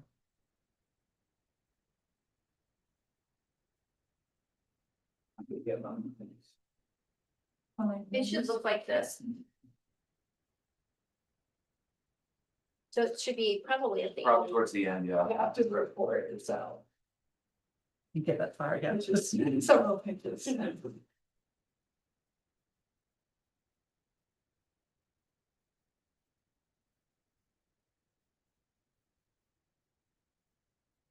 You keep going. Okay. Sorry, I get it. And then not quite as high of a percentage as Madras in terms of students with financial need at 41%, but just for comparison in Bend and Redmond, those are 28% and 33%, those are significantly higher than those two campuses. Going on to Redmond. So Redmond has the highest percentage of male students, just over 50%, and is the only of the 4 campuses where the majority of the students are male. And again, probably has some bearing on the programs that are offered there in terms of manufacturing and automotive in particular being traditionally more male-dominated fields. And then it is the second most diverse campus with that Latinx percentage being 5 points higher than Bend, so still a pretty significant amount higher. And then also just behind Madras in terms of the percentage of first generation students, and that's about 1.5 times greater than the percentage of first generation students in Bend. Okay, so then looking at course taking behavior, and this is kind of a very, very broad level, look at course taking behavior. So first, where do students take classes? So few students, and when we're looking at this now, talking about the branch campuses specifically, Madras, Redmond and Prineville, that there are only 3 to 6% across, and these are from the last 2 academic years, not this year. So this is the material that's in the report itself. 3 to 6% of students take every single course at their home campus. And that's connected to the second bullet, which is that a majority of students in each branch campus community, so the town where the campus is located, as well as the surrounding communities, take at least one online course during the year.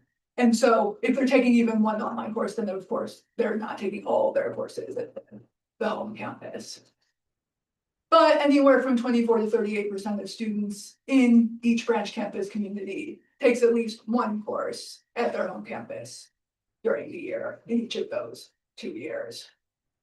I think the lower end of that was coming from Prineville, because in some of that time we didn't have as good of a breadth of classes there for students to be able to go with the schedule.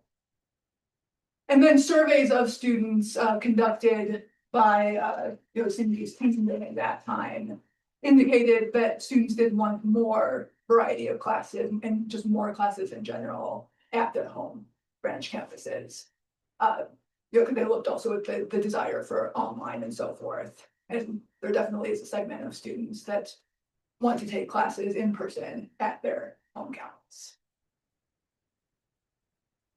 So then this is actually going back to that colorful sheet this data is pulled from. So this is from the current academic year.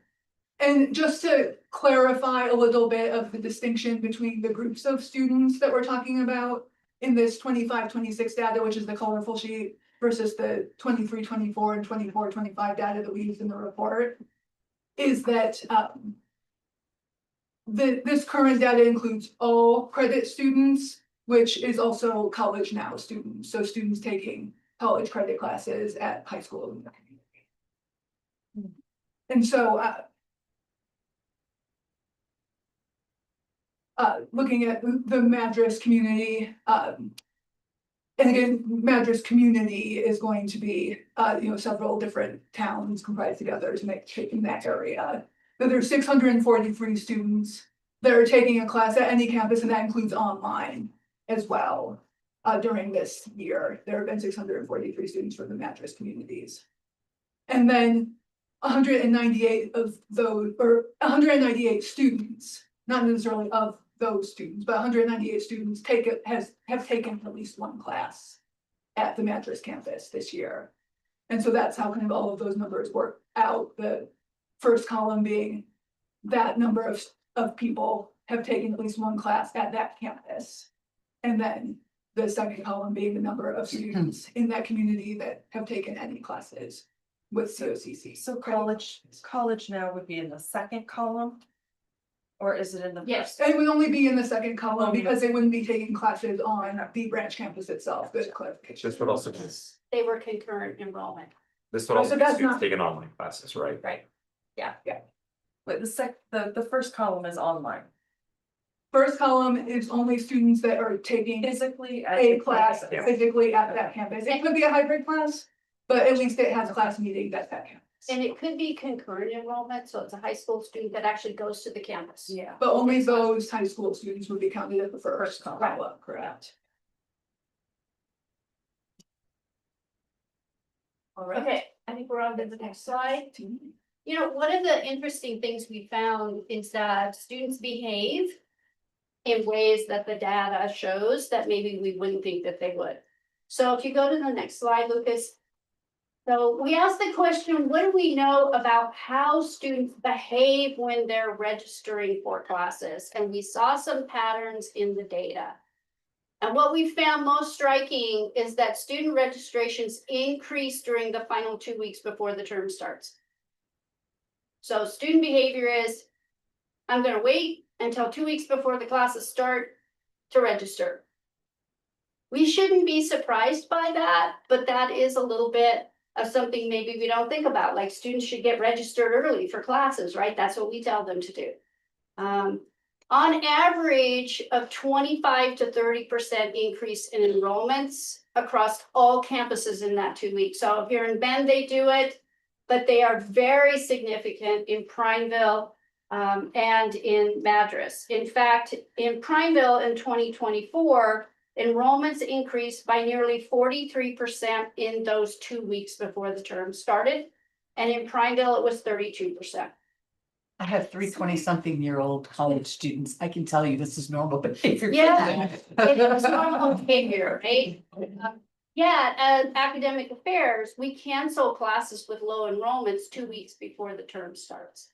So the data you guys were looking at was from up through spring of 2024.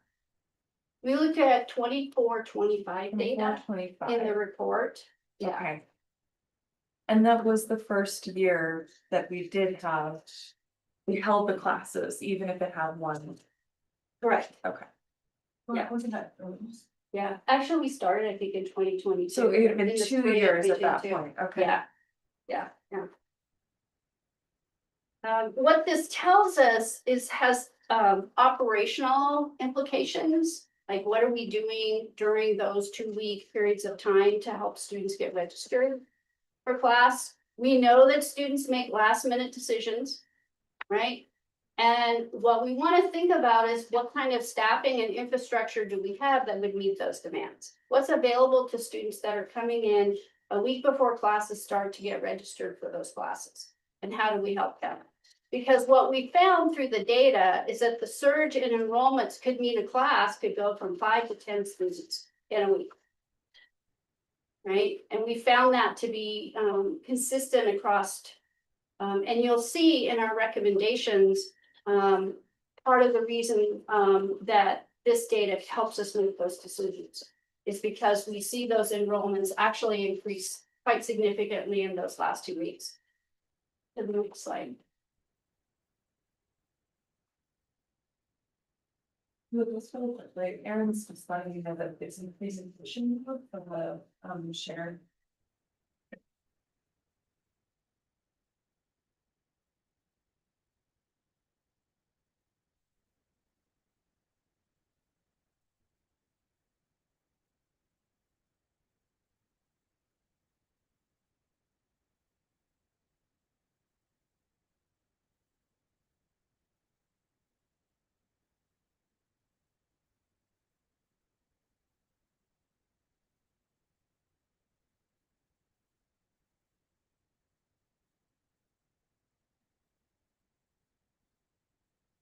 All right, so.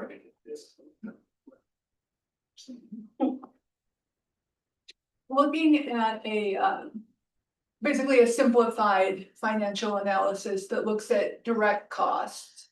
So those being the faculty salary and payroll. So not things like, keeping the lights on and that sort of thing that do contribute to the cost of running classes.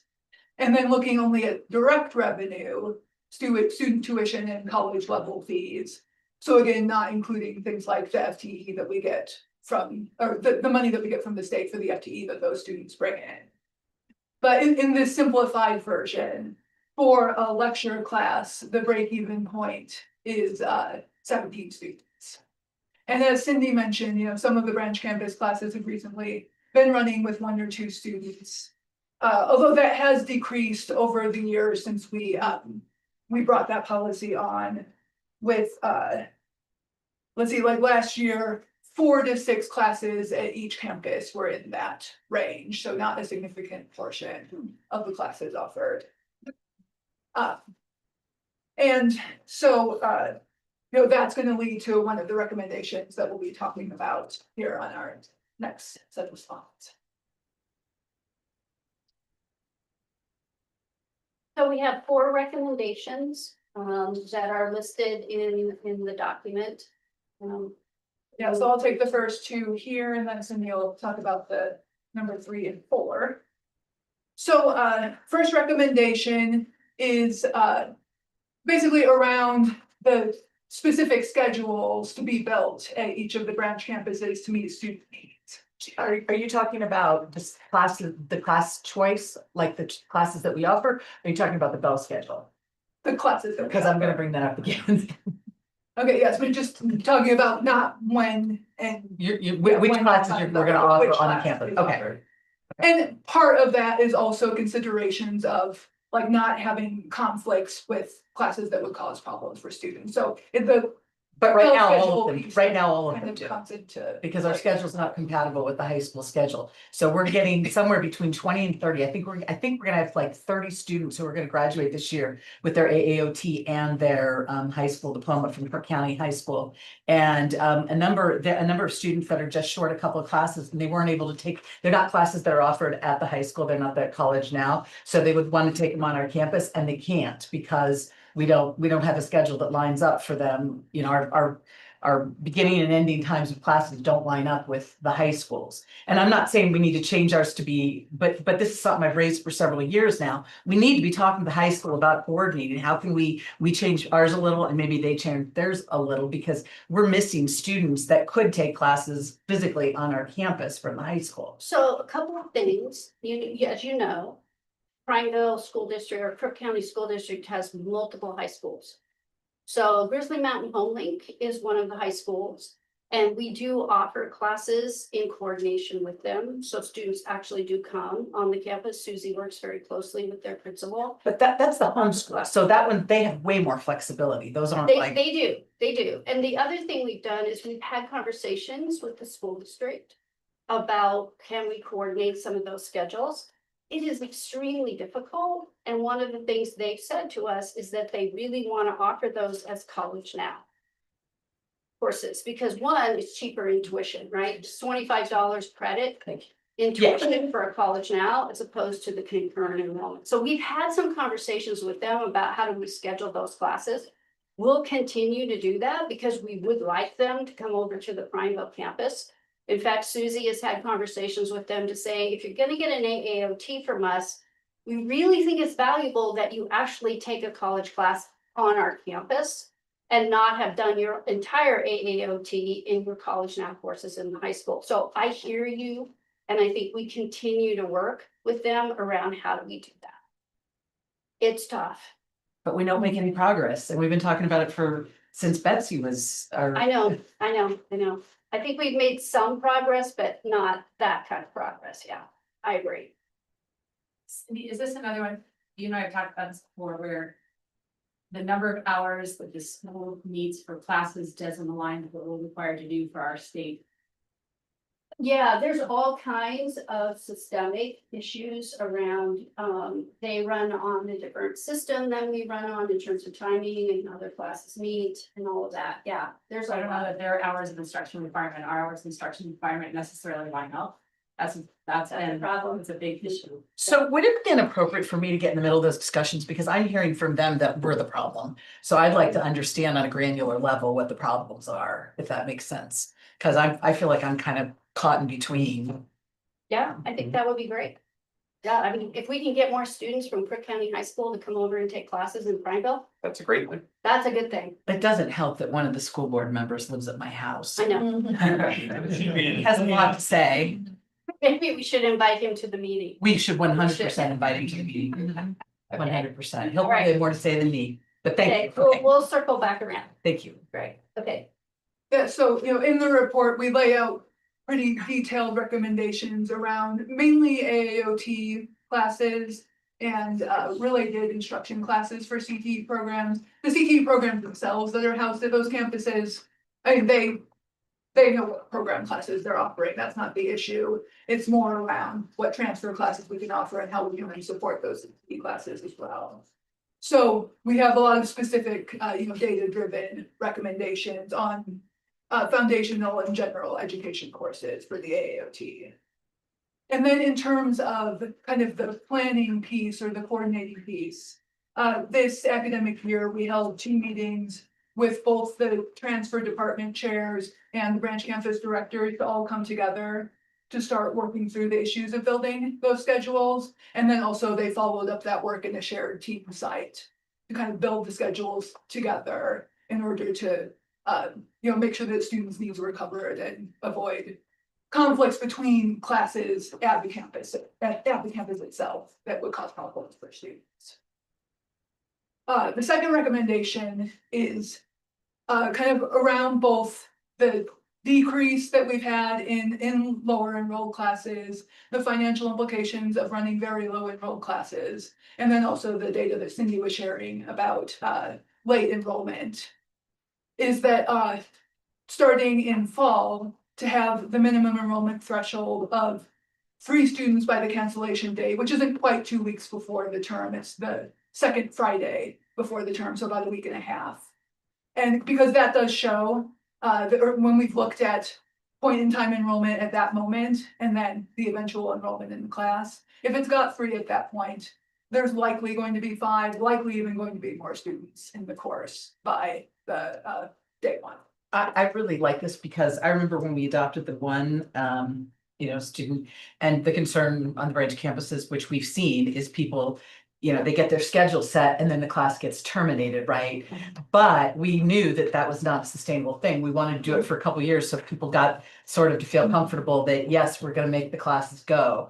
And I think 3 is a really nice way to kind of wean us off of that, right? Well, and I think the fact that we're doing more intentional scheduling and we're doing a year-long schedule allows us to really begin to put in place those classes that we know students are going to need. Exactly. And that was something I really liked about your report, was the discussion of the classes that, you have a better sense now of what classes are going to fill and what ones aren't going to fill. Yeah. Right? Yeah, so we do. Okay, next one. So the last 2, one is one that we hear quite a bit, is staffing and recruitment.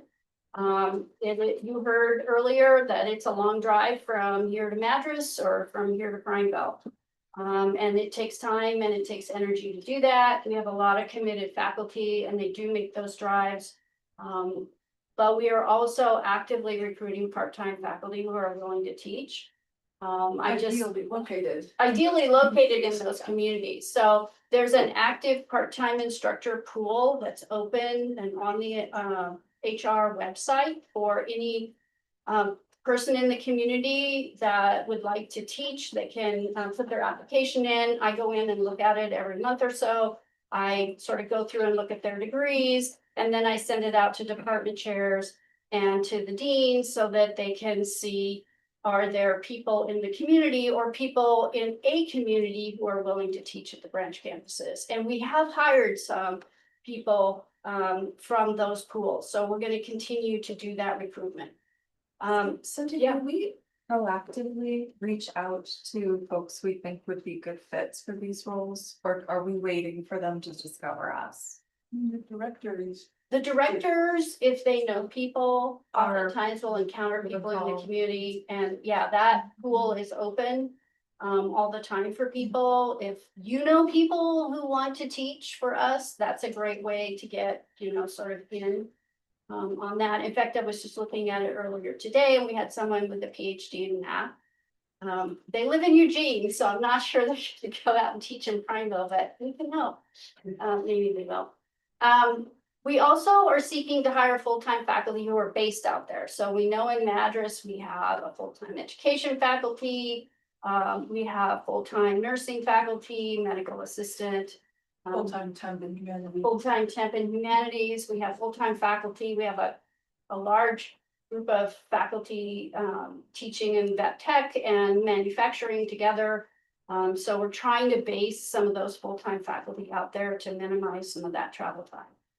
We'll continue to work on that. The fourth recommendation I'm really excited about because Alicia and I have been working with a group, the branch campus directors and some of the deans and some of the other folks in her area to really look at what kind of student support services do we need to put out in these campuses, because we know now numbers of students that we have out there. And even though you might be a student that lives in Madras and you're taking your classes in Redmond, it's so much more convenient to go to Madras and get advising or to get financial aid help or whatever.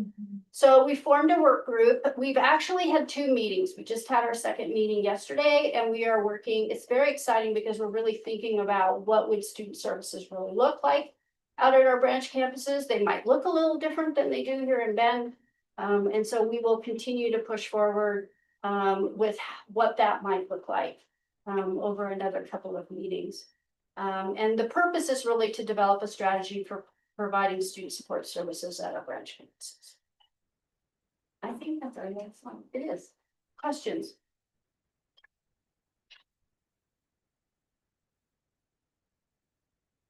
A lot of data there, thank you very much. Yeah, That's a lot. Quite a lot of crunching. we love data. Yeah, weird one. I don't know if you can figure it out, but are the folks who are coming to these campuses, are they typically living in the city? Or are they traveling from a distance away? Do we know how rural they are, I guess? I'm curious about it. Good question. That data is difficult to get because you've got to, first of all, identify the student. I know we have La Pine students that are going to Redmond to the manufacturing program. And we have a lot of students in Prineville that are going to Bend for nursing or, I mean, because we have specific locations where these programs sit and they're in-person programs, there are a lot of students that are traveling in order to get to those campuses. So do we consider these branch campuses rural? I'm wondering about how effectively we serve the rural folks in our district. Right. Do we think of these students at the branch campuses as rural? Or is there sort of a different way we define rural than? I can be both. Well, let me say something. Yeah, you jump in. I would count them all rural that are outside the city of Bend. Redmond is getting close. Yeah. In terms of its population base, but I would count them as rural students. They have transportation barriers. They have, they usually live long ways away. They have internet connectivity, computer access to technology, all of those kinds of things. Yeah, I mean, from an institutional effectiveness research standpoint, when we apply for grants that require the designations or within, all of the, then certainly is not, Redmond is right on the border of that definition. Depending on what data definition that we have to see, they sometimes it counts as non-rural, and everything else in Central Park is considered.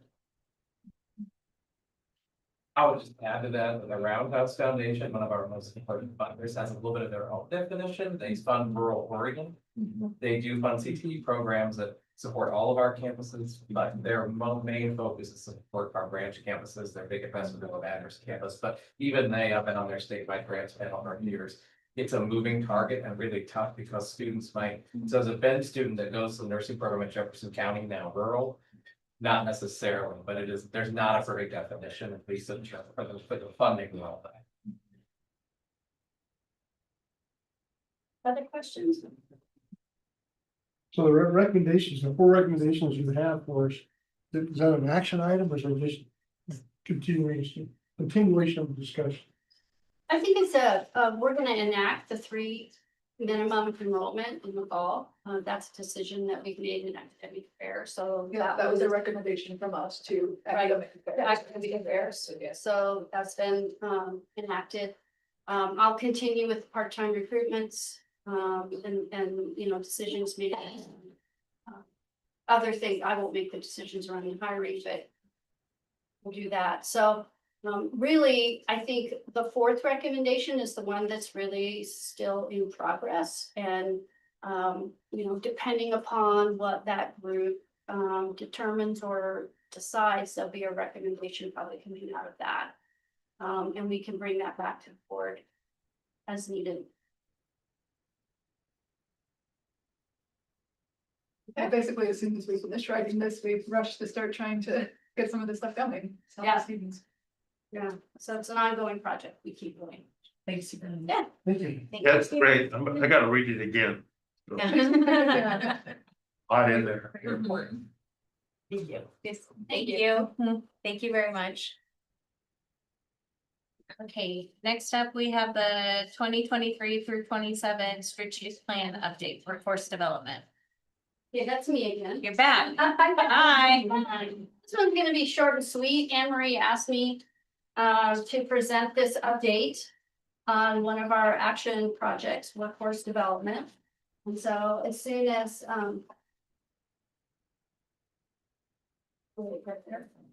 there it is. Excuse me, I'm gonna read quite a bit from my slide because.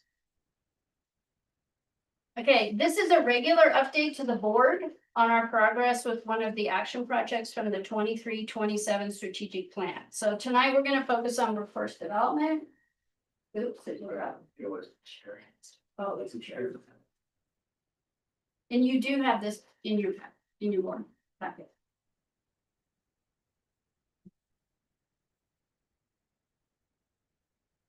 Okay, so if you go to the next slide.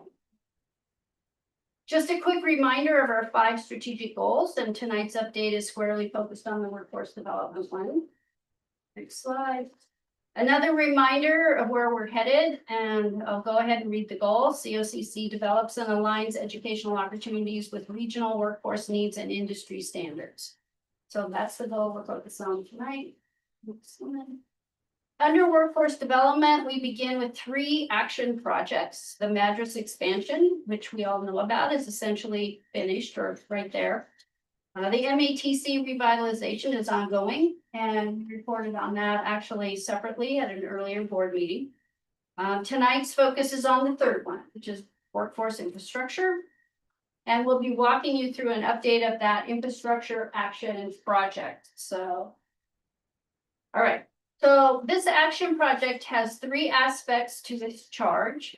The first is identifying and developing a program needs assessment tool. I'll provide more details on that in the next slide. The second bullet, delivering metrics to track COCC's progress in supporting workforce needs, is currently in progress. And third is identifying who regularly reviews data and makes recommendations to the VPAA, and that's going to get developed into this next year. So we have some key milestones. In 2024, we had a Lightcast analysis. So just to remind the board, Lightcast is a national labor market and analytics platform that provides data on regional economic trends, job demand, and workforce gaps. And we engaged them in 2024 to help inform our program planning. The program demand gap analysis is using that data that we got from that 2024 report. We completed a gap analysis identifying where COCC's program offerings align or don't with regional employer demand. And we're producing right now a campus report on that PDGA, and a report of those findings is currently being developed to share with the board and campus-wide. So that will be coming to you later. Our next steps are to analyze that PDGA in the context of the economic impact report of 2026. We will layer the gap analysis findings with our economic impact report for a fuller picture of COCC's regional role. And we recently received the economic impact report, so that is now in progress. And finally, we'll develop metrics and responsibility and reporting structure next year, this next year. We will formalize how workforce data is tracked, who owns it, and how it flows to leadership. And finally, the workforce infrastructure work group members, you see those people up there. We want to acknowledge the current members of this workforce group. We know that several people have transitioned off, including a faculty member who moved to another work group and 2 administrators who are no longer with the college. So we'll be recruiting new members, including an additional faculty member as we move. Questions? What is the VPAA? Vice President of Academic Affairs. Person I'm standing in for tonight. Yes, I'm just. Okay, thank you. Other questions? Great. Thank you. Thank you, Cindy. All right, Neil, your recap. We will keep this short and sweet also, and I'm standing in a little bit tonight. I'd like to have Wendy Patton present the state of the last 2 years. Well, she had a medical appointment like today that she needed to keep, so I am here for you. Thank you. We also, you saw in the new hire report, we have hired a new foundation accountant. Her name is Jennifer Soto. She started about 2 weeks ago, so I don't know if I'll be able to get Karen Kemmer-Spar here at the June board meeting, but I don't know if any of you have worked with Karen over the years. She's retiring on June 30th. She's fantastic. We already missed her. We were lucky to get an excellent candidate in to replace her. He was already in the community. They were training together for 2 months, but I just want to give public acknowledgement to Karen since she is retiring. 14 years, in this latest stint with the college, she actually had 2 stints with the foundation. And I think she's 16 for 16 in clean audits. So Wow. when you manage what was a $11 million portfolio and now it's a $34 million endowment portfolio with clean audits all the way and nary an error, it's pretty impressive, big shoes to fill. So we'll acknowledge Karen more formally, but again, just wanted to acknowledge that today. So the reason I bring that up is that our numbers in final reconciliation for meal of the year are a little bit delayed as we go through training. It's a great time for Jennifer to come in and shadow Karen to be able to go through those step by step before it's April, including meal of the year and hundreds of gift entries to make sure they're assigned to the right donor for all sorts of reasons. So what you'll see on the slide is just a comparison of the last 3 years of meal of the year. Again, for those of you who are following along at home or not, this is our annual gala scholarship fundraiser. It was the 47th meal of the year. That is right. I think it's old. There are a couple people in the room who might be older than that. But it's really an honor to continue this legacy in this event. Also really appreciate the board members in this room who are there every year or there this year. We had a great turnout from COCC board members, so just really. I think we were all there, weren't we? I was not there. Oh. But you've been there before, so. Yes, yes. So anyway, what we like to show here, again, the reason that raised over 440,000 is that our net number has to be reconciled again through end of May because a lot of our invoices are delayed. So that's a general number, but what we do know exactly is how many guests checked in. We were at about 402 sold this year, but we had a couple of no-shows. There's a little bug going around, as you all know, this year that caught some of our folks, including some of our board members. We have decreased the number of live auction items we have. We're just not there to sell travel packages, or we're there to raise money for scholarships. Those often have a reserve price in there, thanks to Laura Casca-Cooper for contributing to our wine package this year, really helping us with that. So those numbers are down a little bit because we have fewer offerings. We only do a very small silent auction. Again, it takes a lot for businesses in the community to be donating things for a silent auction. We've really truncated that over the years. We've tried to focus on student success. You know, my major contribution was getting other people to bid up their You did. bids.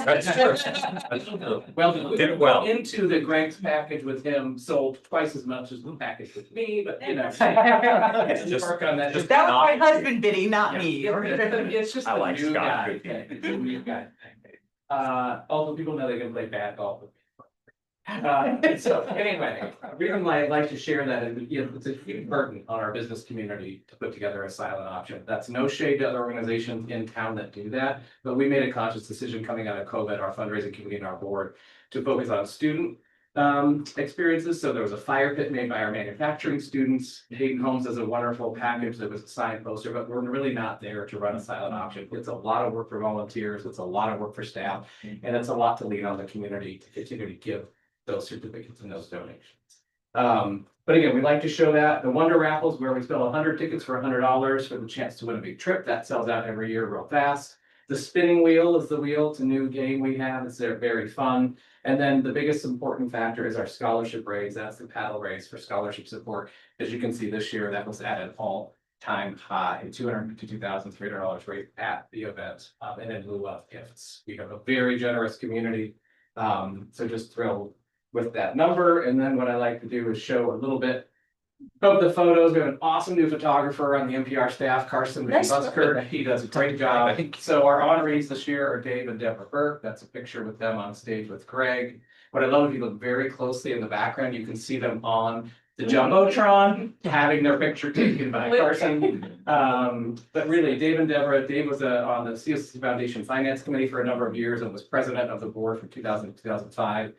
They're huge supporters of the college, very quiet in the community, but have done a lot financially, time, treasure, talent, and are planning to do even more in the next few years and after their passing. So just lovely folks that really believe in the mission and love our CTE programs. So kind of hard to see in that right photo, that's Greg at the podium speaking in our very highly adorned Mazama Gymnasium. So just really want to appreciate all the folks in the community on campus, so many staff volunteers, so many Foundation Scholarship recipient volunteers, Cascade Culinary Institute. The list of thank yous goes on for days, but it's a truly team effort, and it's really nice to celebrate the college on campus. It was a great success. So happy to take any questions, but just really appreciate all of you. And philanthropy is at least alive and well for this institution. Well, knowing you, Zach, you'll probably just defer it to your staff and to your volunteers and everybody else in that organization, but it takes a leader to make all that happen. Good job. Thank you. I appreciate it.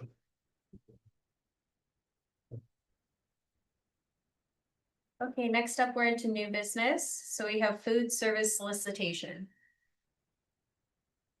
You've got a proposal in front of you. We did an RFP in February for a food service provider. Standard process every few years. We got 2 bids, and the selection committee agreed that Sodexo, who happens to be our current food service provider, was the strongest bid. So we would ask for authorization, so is that to enter into a contract with them. Questions, comments? I was just curious a little bit, thinking about our enterprise fund stuff earlier tonight. We have it's a revenue source. What is the revenue annually from? It depends a lot on housing occupancy. So we have had years $200,000 to $300,000 down. Ranging, but. I think the important thing to note on that too is the cost of the commercial kitchen equipment. Yeah. So for example, last year our conveyor, and dishwashing system went out. That was $100,000 purchase. So this is one of those funds where we keep a reasonable balance in order to help if any emergencies come up. And it's also a fund that we do use in the transfer station and transfer out process. Great. I will we're making motions here. Is that Yes. I'll make a motion.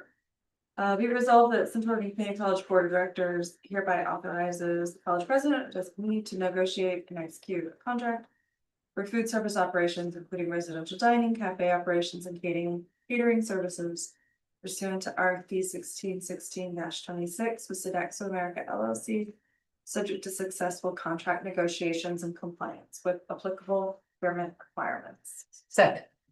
Very thorough. Thank you. I just want to say I've had a chance to work with the Sodexo folks and just some events, and they are just so wonderful.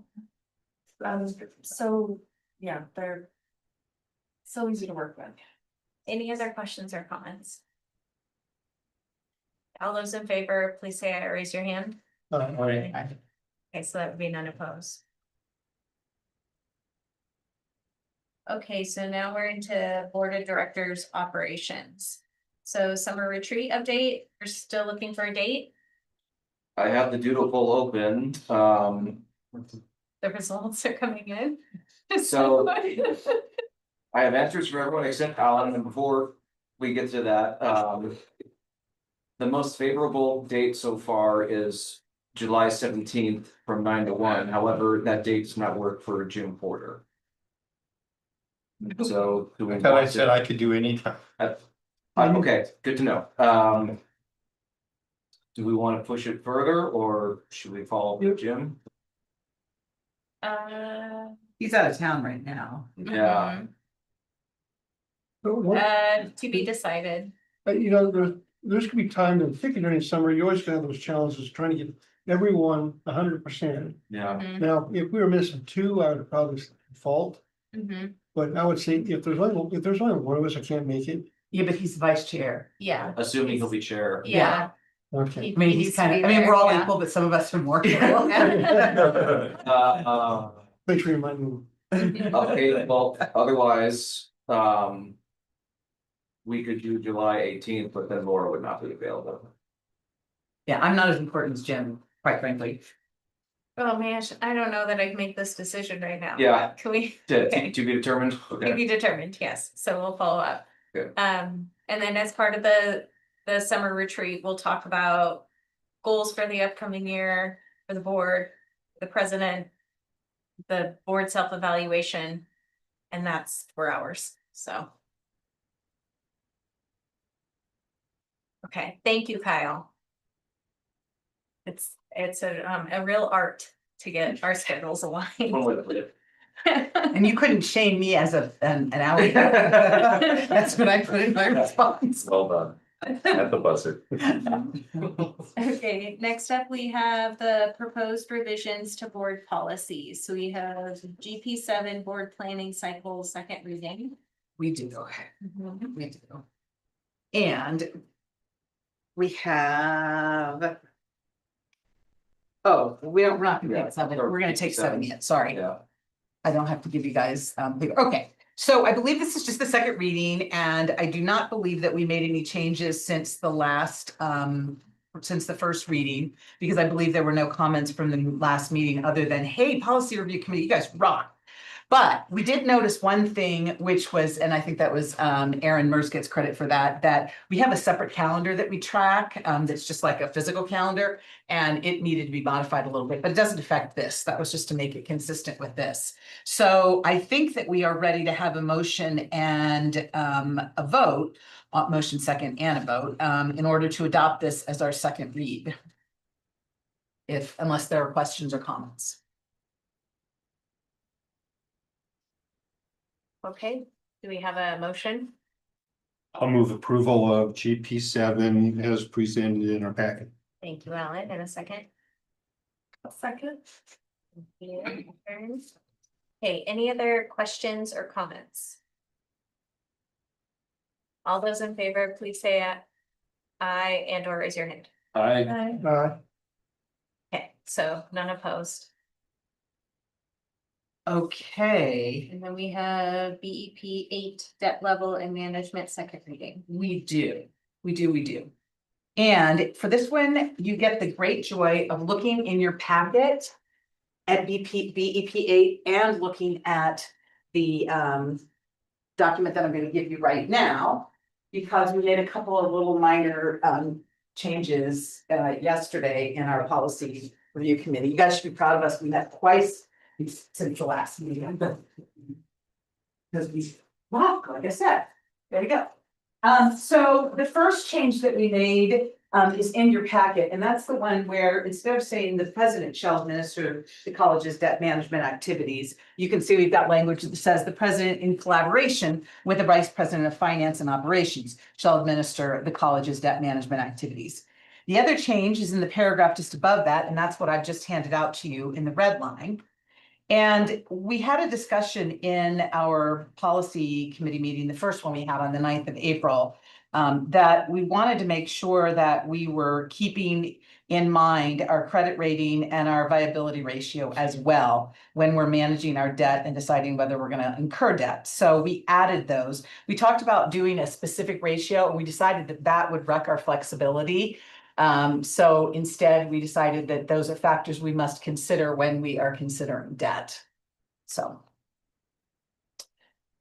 Are there any questions, concerns, comments? If not, I think this one is a first read, or is this a second? This is, okay, this is the second read too. My bad. So we will need a motion and a second for this one. And I can promise you both changes will be in the same document when it's adopted. What's this one? That is the old one that you saw last month, in case you wanted. Handed it out today. Yeah, that was just a glitch between Ohio and me. Okay. In case you want some more reading for tonight. Okay, is there a motion?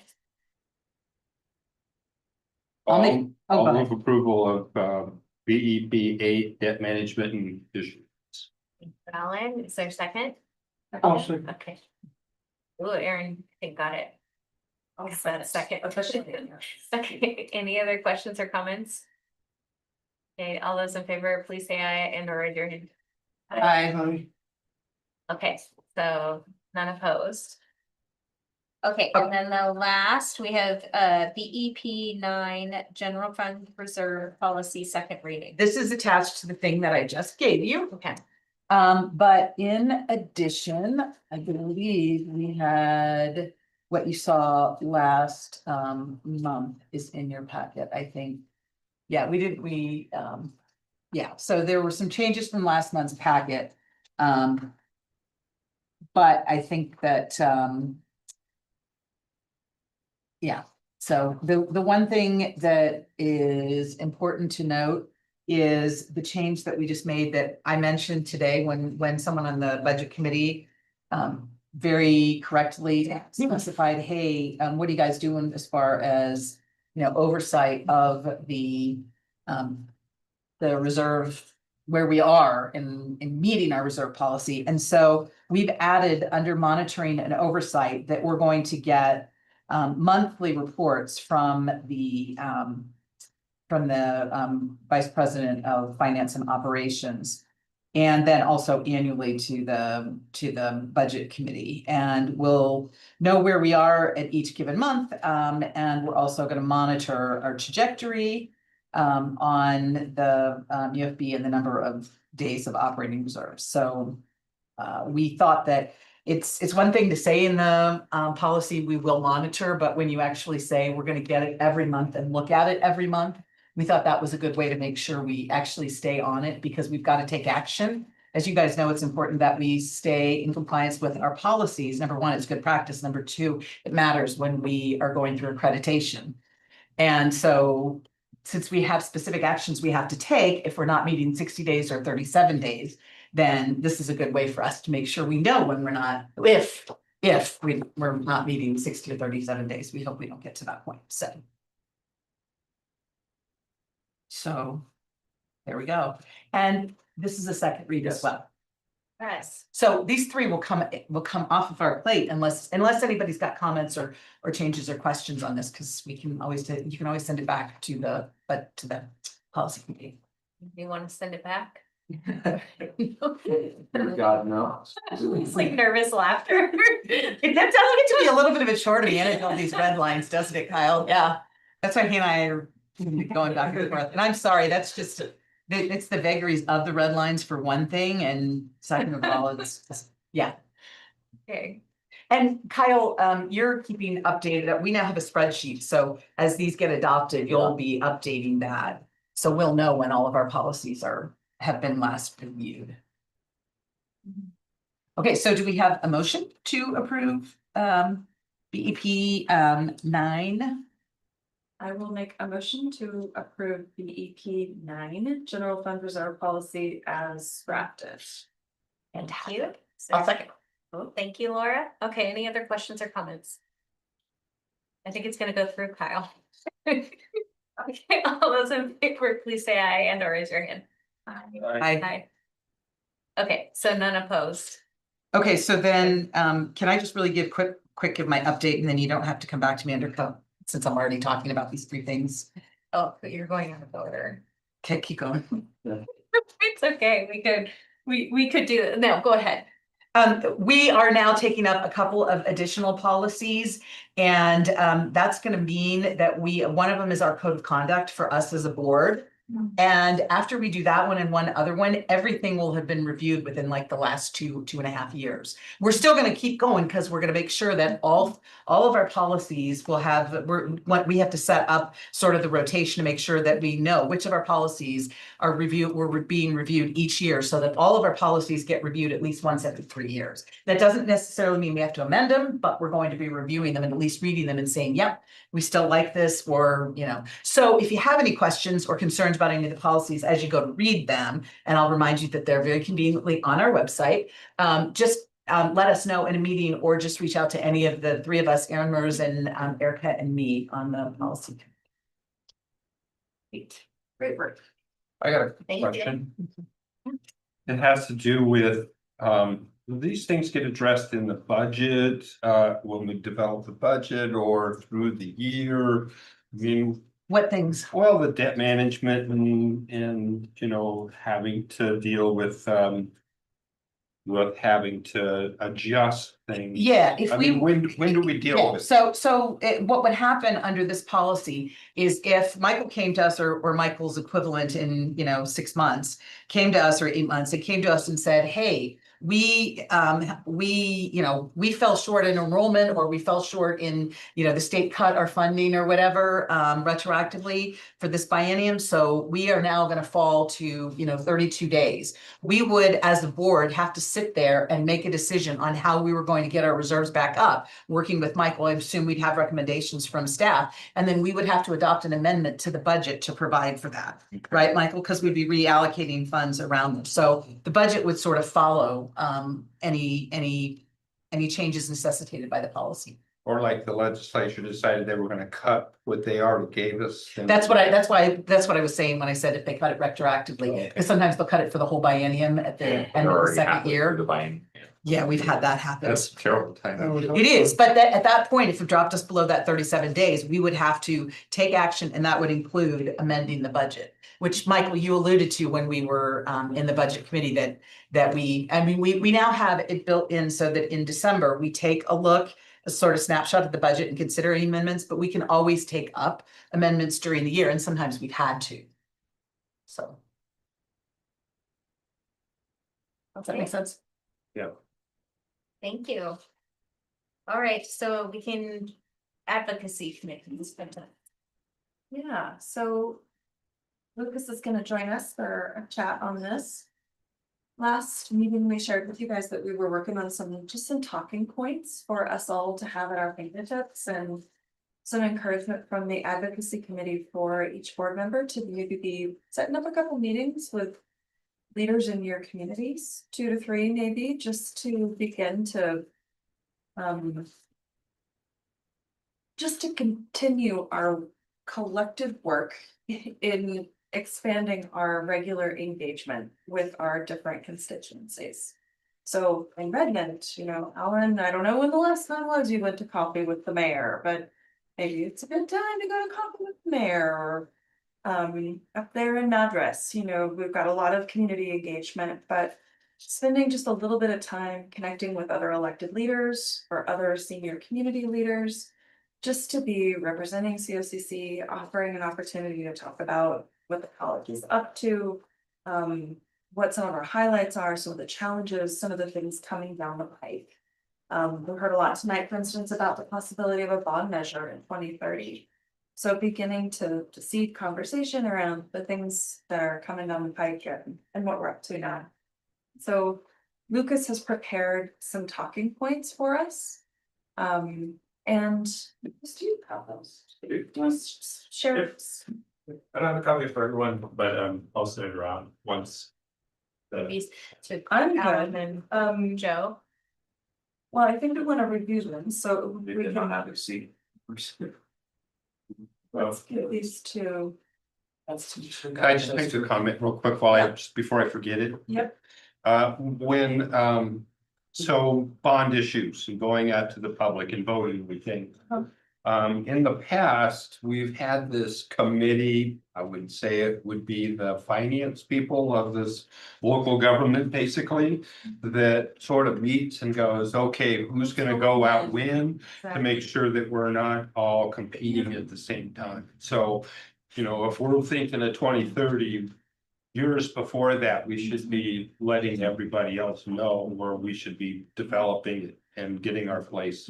You're so right, and that's if you've got those talking points in front of you, it's one of the main messages that we've identified as something to bring up in these conversations. Is just starting to just let everybody know that fall 2030 maybe the moment when COCC would have something on the ballot. Yeah, think of this as like a cheat sheet, right? It's just gonna, high level, succinct talking points you can kind of have in your pocket when you do meet up with someone, whether it's a coffee date or an arranged meeting or just finding out the students, right? And obviously things will change as things go on. And I think the idea here too, that this is the second, we'll do 2 of these a year, one in fall, one in spring. And then we'll distribute these to the board so that everyone has just these kind of general talking points that they kind of take with them. It won't cover everything, there might be certain things in Redmond or Madras that are different than Bend or that are different than Prineville, but these for the most part are kind of just high level talking points and kind of goals and agenda items that the advocacy committee thought it would be to get across when you do cross this type of. Can we get this emailed to us? Or did we already? No, he will. Yeah, we can develop. So. Well, brings up one other point, and that is, okay, I'm sitting there with the mayor and we're talking about the growth of the college in Redmond, and he and I can talk up great things, but it doesn't mean Greg is in the loop and that we're actually moving that direction. So in some ways, some of the, as we look to our future, we kind of maybe need to know kind of where we're going, so we know how to talk it. I think that's one of the points of this for sure, right, is to show where we're at currently with, you know, some of the basics like enrollment trends and that kind of thing, but also where we're wanting to go in the future. When we talk about things like the MATC expansion, kind of where our dollars and our investment in both dollars and time we're gonna be going to. So it does kind of hit on some of those key pieces in here. It kind of looks back at what we've invested in recently when we think about things like Madras and why, and then we look at the near future of where our investment in time and dollars are gonna go as well. So yeah, I think that is kind of one of the goals of this, is to like let folks know where we're going, right, and why they need to care. I'd almost like to have some kind of a packet that also includes, well, Redmond's strategic plan moving forward, Ben's, Madras, Pringles too, just so you know kind of where we are and where we're going, so that yeah, I think so that we know what to talk about. Yeah, we could certainly do things like that. We debated in the group. Because a lot of times data can be a lot. It can be a lot to remember, you know, at the end of the day, people often don't take away numbers, but they take away is impact and stories, right? And so I think this was a lot longer in the beginning, and we tried to cull it down so that it would be more memorable as well. Because at the end of the day, we want you all to be able to talk to folks when you're out and about and not have to just recite data that people are gonna have trouble remembering. I know, but when I talk to Scott Cooper, he has so much information out there, he throws it at me. We can get I you the just data. feel too. so impressed when I hear him talk. We can always get to the data, but He's even making that shit up. we can do both, sure, but But the he usually intention with doesn't. this was to have the more high level. There's always also that leap piece that we were talking about with Yeah. Zach earlier today. Yeah, super good point. Yeah, and we actually passed those out at the last board meeting too. With I can't even remember what we call it, but it's an impact brochure, kind of a 3-page. What? College close-up. Yes, thank you. College close-up. I should know. It's out of my department. But we have a college close-up pamphlet brochure kind of that is a great lead behind that, to Alicia's point, has a lot of great numbers and data, but it also has some of those storytelling pieces too. So the two things combined will get you far in a conversation, hopefully. Yeah. Just real quickly, under the growth highlights by campus, percentages are fun to look at. You know, 4.5, 58, or Madras stuff, 119. You know, we have 13.5 FTEs, but the general population doesn't know that there's more than just 13 full-time students up there. So this is That's why the percentage, yeah, I mean, those are really. So we helpful need to numbers. pull up some, it'd be great to say we have 198 students up there taking at least one class. Yeah, that's true. You know, we can throw all kinds of numbers out there, but at least give them a number to grab onto. Yeah, it's a good point. Let's add those in when we. Yeah. Just suggestions. No, it's a good Yeah. suggestion.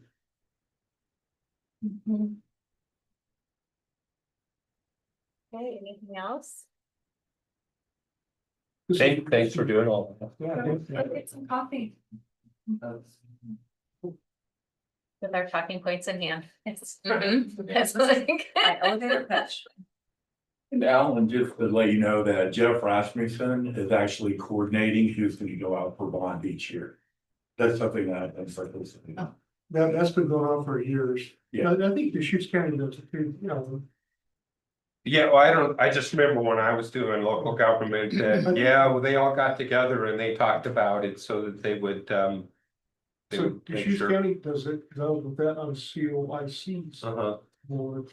and of course, with my previous responsibilities. So each county's doing it now. All the counties are not knowing what the other ones counties. They should all talk about it too. In fact, when I was the commissioner, we had this, all the county administrators and mayors in the different cities did come together and sit and have dinner and talk about have a bitch section about how things were going in their communities, just so they all could understand where everybody was at. Right. And COIC did facilitate. Yep.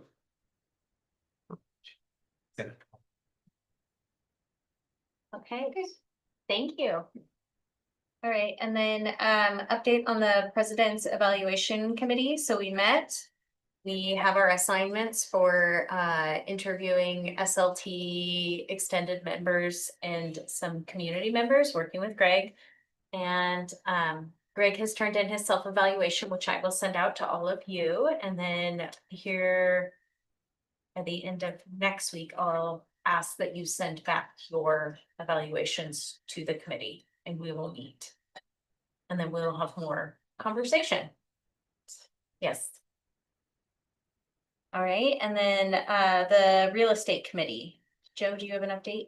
I did have it, I grabbed my long book. I have 3 books, one's air show, one's COCC, and one's real estate, and I grabbed the air show. What's in the air show one?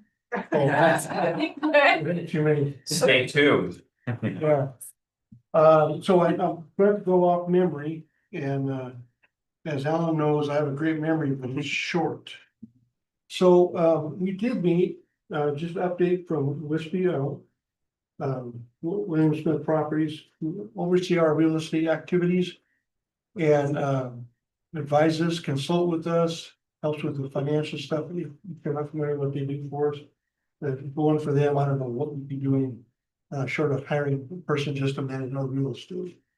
But anyways, we went through our various projects. We got 2 of them, the Neighborly Venture Project, the Viridian Apartments.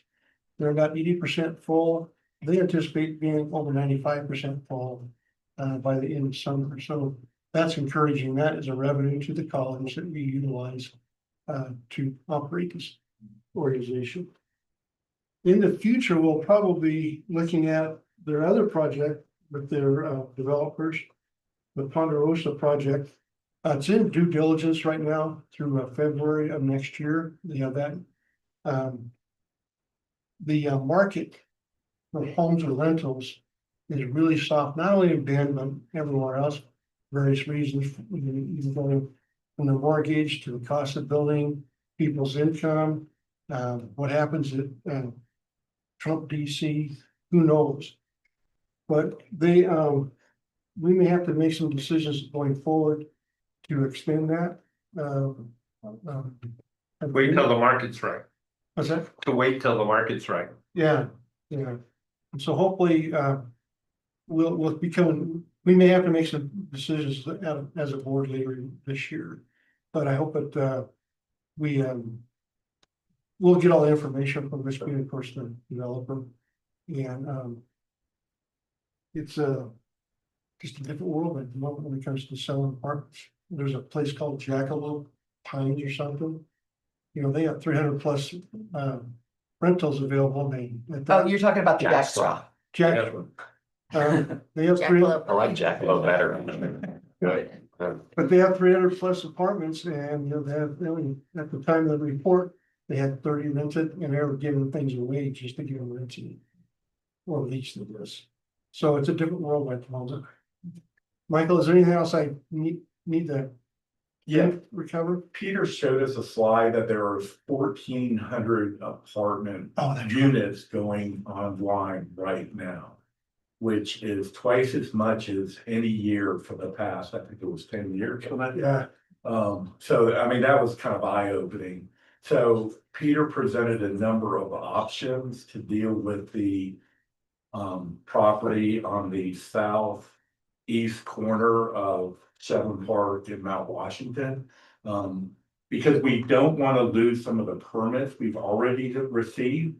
So we might want to make a decision about either the College of Wispy, or College Wispy in Viridian to do some investment in that property, so we don't lose that permit and the low income housing tax credit that we have on that, which is pretty exciting. I mentioned earlier, we have 2 developers that are going to take down all of the Outcrop 2 lots. I looked at the red lines this week and it's progressing pretty rapidly. The other development that is being considered at Campus Village also has red lines. They've responded, so that's going to include that is still under kind of an NDA to be filed. So I think that was the other stuff. Yeah, thank you. We talked about Chandler property. And right now, we think the market is a little soft, and I confirmed with some real estate friends. I think Laura, you were doing the same, and it's a little soft, so we decided to wait before that would be. Yeah, it's definitely. I don't think it's a great time unless we absolutely had to sell it. I don't think it's a good time for us to be. Especially since it's got a little hair on it, right? I mean, those properties are much more valuable when you've got a time when developers are desperate for land and need to be creative. That's all. No, do you have anything else? I can't think of anything else. I only got to be half of the meeting, so we talked about the stuff I know. Same, although my half of the meeting turned out to be like 15 minutes, but but that's, can't take it. Okay, thank you all. So now we're on to board member activities. Erin. Sure. April 16 and 17, I went to the Regards to Rural Conference, which was helpful for thinking about serving small communities. April 17, we had our advocacy meeting. May 5th, I attended the State of the College meeting session. And so that's what I was up to. And I just wanted to take a moment to share one thing from the Lapine community that I thought you might all be interested in. The last couple of years, there's been an effort to have a construction program at the high school with the mobile construction unit and a little cohort of students coming out of the high school that Cindy has been so helpful in coordinating. And it kind of fell flat last year. It didn't go through some issues with attendance, but there had been a grant from the state that had funded the program in the past.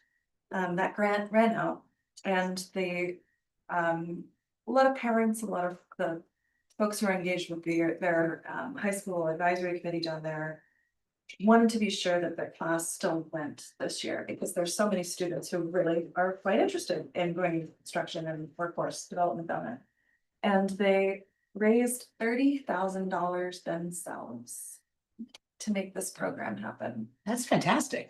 So businesses in the community came together and they funded not only the instruction, but a stipend for the high school kids who are in the program of about $1,800, I think, to make sure that these kids would graduate, stay in school, graduate, go to this program, and then have a potential track. So it'll cover the cost of doing it, but it also will give these kids a little bit of money so that. There's such a difficult time for young people to go, they need to get a job. Oh, yeah. No, Yes, that's fantastic. So they raised these dollars themselves. And that's it's quite a lot, really, for a little community like that. So It is. I just thought I'd share that with you all. There is a real desire for and a gratitude for COCC's participation. Yeah, wonderful. Well, thank you. Erin Burrs, would you like to go, or I know you sent an email. I'm happy to go. Thanks, Erica. I missed one thing last month. March 15th, I went to the Cascades Chorale, and it was just a really special event. So I just wanted to also recognize the people that participate in that. It's really cool. If you haven't been, worth going. Beautiful music. On April 9th, I attended the policy committee meeting. April 11th, meal of the year. April 16th, I went to the City Club Legislative Forum and volunteered at the math contest. On April 17th, the advocacy committee meeting. On April 27th, I had to miss OCCA's DEI meeting, but I contributed feedback via email about the organization's DEI charter and the way that we're thinking about that. On April 30th, I toured Deer Ridge. I was sick when the board toured about a year ago, and I was able to go up there. So grateful to Jay for the tour. I had an opportunity to speak to students. It was really meaningful, and it kind of resurfaced the laptop advocacy for the advocacy committee. And so there's already some wheels in motion there, which is really exciting to get these students the technology they need to be successful when they are working again. Then I attended the Madras celebration that same day. On May 5th, I attended the State of the College address. On May 6th, I went to Elevation for dinner, the Culinary Institute's restaurant. It was awesome. I'd never been. Really delicious, great service. And on May 12th, I attended the policy committee meeting. And I just want to note that the self-evaluation, Erica mentioned that we will be doing that prior to the retreat. We decided that since last year was a new tool that we implemented. It was well received by the board. We don't intend to make any changes, so we're going to use that same survey tool again, the electronic one. And depending on when we have that retreat, we'll get that out to all of you with a reasonable time to complete it. And then we'll meet to talk about the results, and then we'll talk about the results as a group at the retreat. So thank you. That was a long update. Thanks, Erin. Joe. Went to the meal of the year on 11th of April, real estate meeting on the 27th, and Madras campus opening celebration up in 30th. Erin, it was great to have you up there. Laura.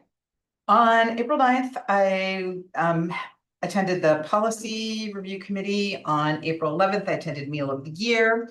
On April 19th, I met with Senator Wyden, Senator Merkley, and Representative Bentz in their offices in DC to ask them for support and just general love for our for us generally, but specifically the ask for the Redmond expansion. And in particular, Senator Wyden's folks are very interested, and I suggested that we try to get them here to visit the property or try to get them to Redmond. They were their education person was really very interested. And then on the 20th, it was the same thing with Representative Bynum, and very cool. We got to meet with all of the actual legislators themselves rather than their staff people. And we we had a couple of questions that I couldn't specifically answer. And so this is how amazing our president and staff are. I asked if we could get some information laid out about the project in Madras. Just they wanted some specific numbers, particularly Representative Bentz, and you got that to me the very next day. I said if you could get it to me by like Friday, I'd run it over there, but that was really great. Zach, Cindy Linhart, Amy Ward, a lot of people pitched in on Thank you that. so much for getting that, because they were really very interested, and in particular, I was happening to do these visits on behalf of Housing Works, the Housing Authority, in conjunction with Neighbor Impact, because there's a lot of childcare stuff that both we're doing a childcare hub. Housing Works is doing a childcare hub in Redmond as part of our new office, and also an affordable housing community that we're developing there. And Neighbor Impact has been very involved in that. Plus, they're one of the biggest developers of childcare in the region, not by running childcare themselves, although they do Head Start, but by being a resource and training and all that for childcare providers.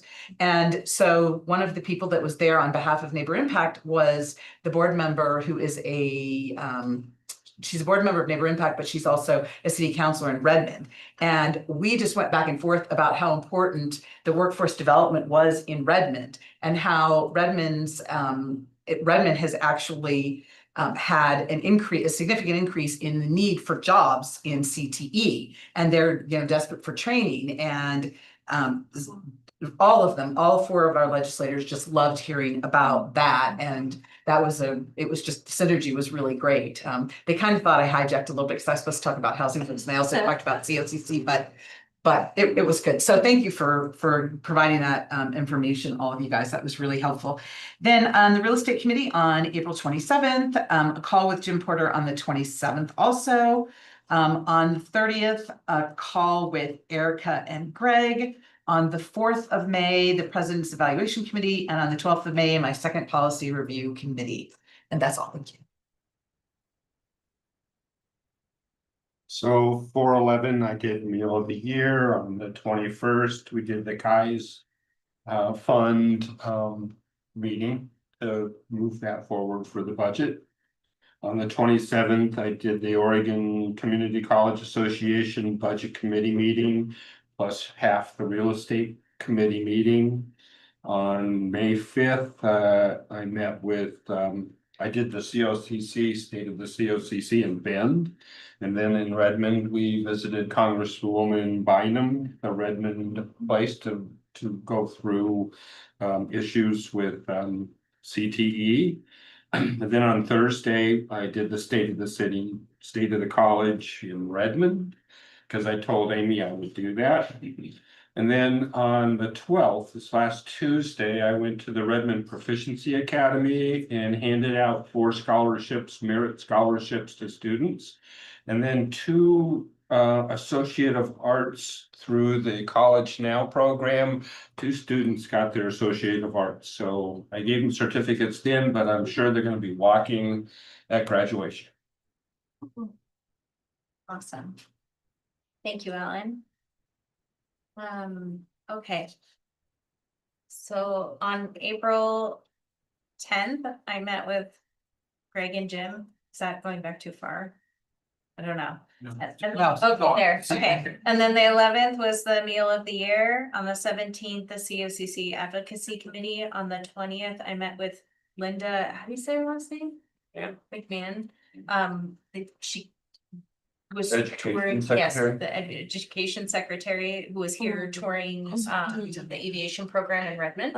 Yeah, WWF. Yes. Yeah.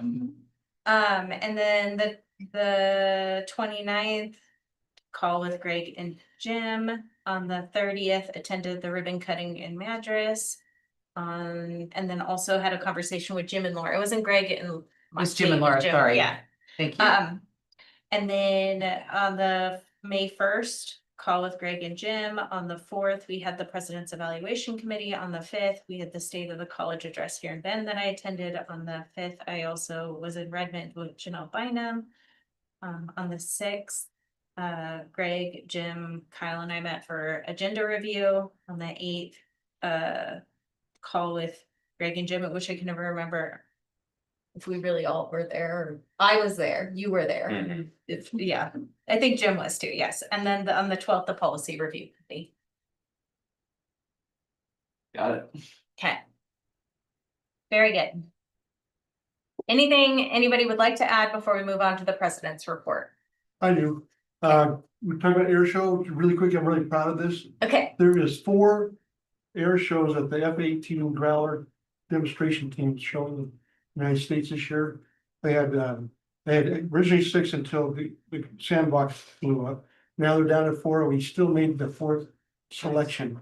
Yeah. The other 3 locations are a NASCAR race and big air show in Texas and of course Oshkosh. So we are 1 of 4 shows this year. Congratulations, Joe. Great. I thought you got to be done with that. No, I'll die with that one. Pardon? I'll die with that one. Okay. It's too much fun. When is it? It's the weekend before Memorial Weekend or Labor Day weekend. Okay, so at the end of the summer. 28th and 29th. Okay. Okay. All right, now we're to the president's report. We've had a busy month, as you heard from your own updates. I won't rehash. Actually, I want to take some time to just honor some incredible work that some individuals have done. And Lucas, you're gonna pull up that, yeah, you got the portal, employee portal? Yeah, all right. So while he's doing that, we had our marketing public relations team has done fantastic. They actually just won 3 Paragon Awards, which if you're not familiar with that, It's the only national competition focused exclusively on marketing and public relations in community and technical colleges. They get 1,500 submissions each year for that. And Mark Johnson won a gold award for long form writing. Joanna Larson a silver for the Meal of the Year invitation, which I think she was robbed. That was gorgeous. That was. And then we won a bronze award for large scale for our Legacies magazine, the 75th anniversary issue. And that has Zach Boone, Wendy Patton, Brittany Nichols, Mark Johnson, and Joanna Larson. So certainly awesome to see our NPR team receiving accolades that they deserve.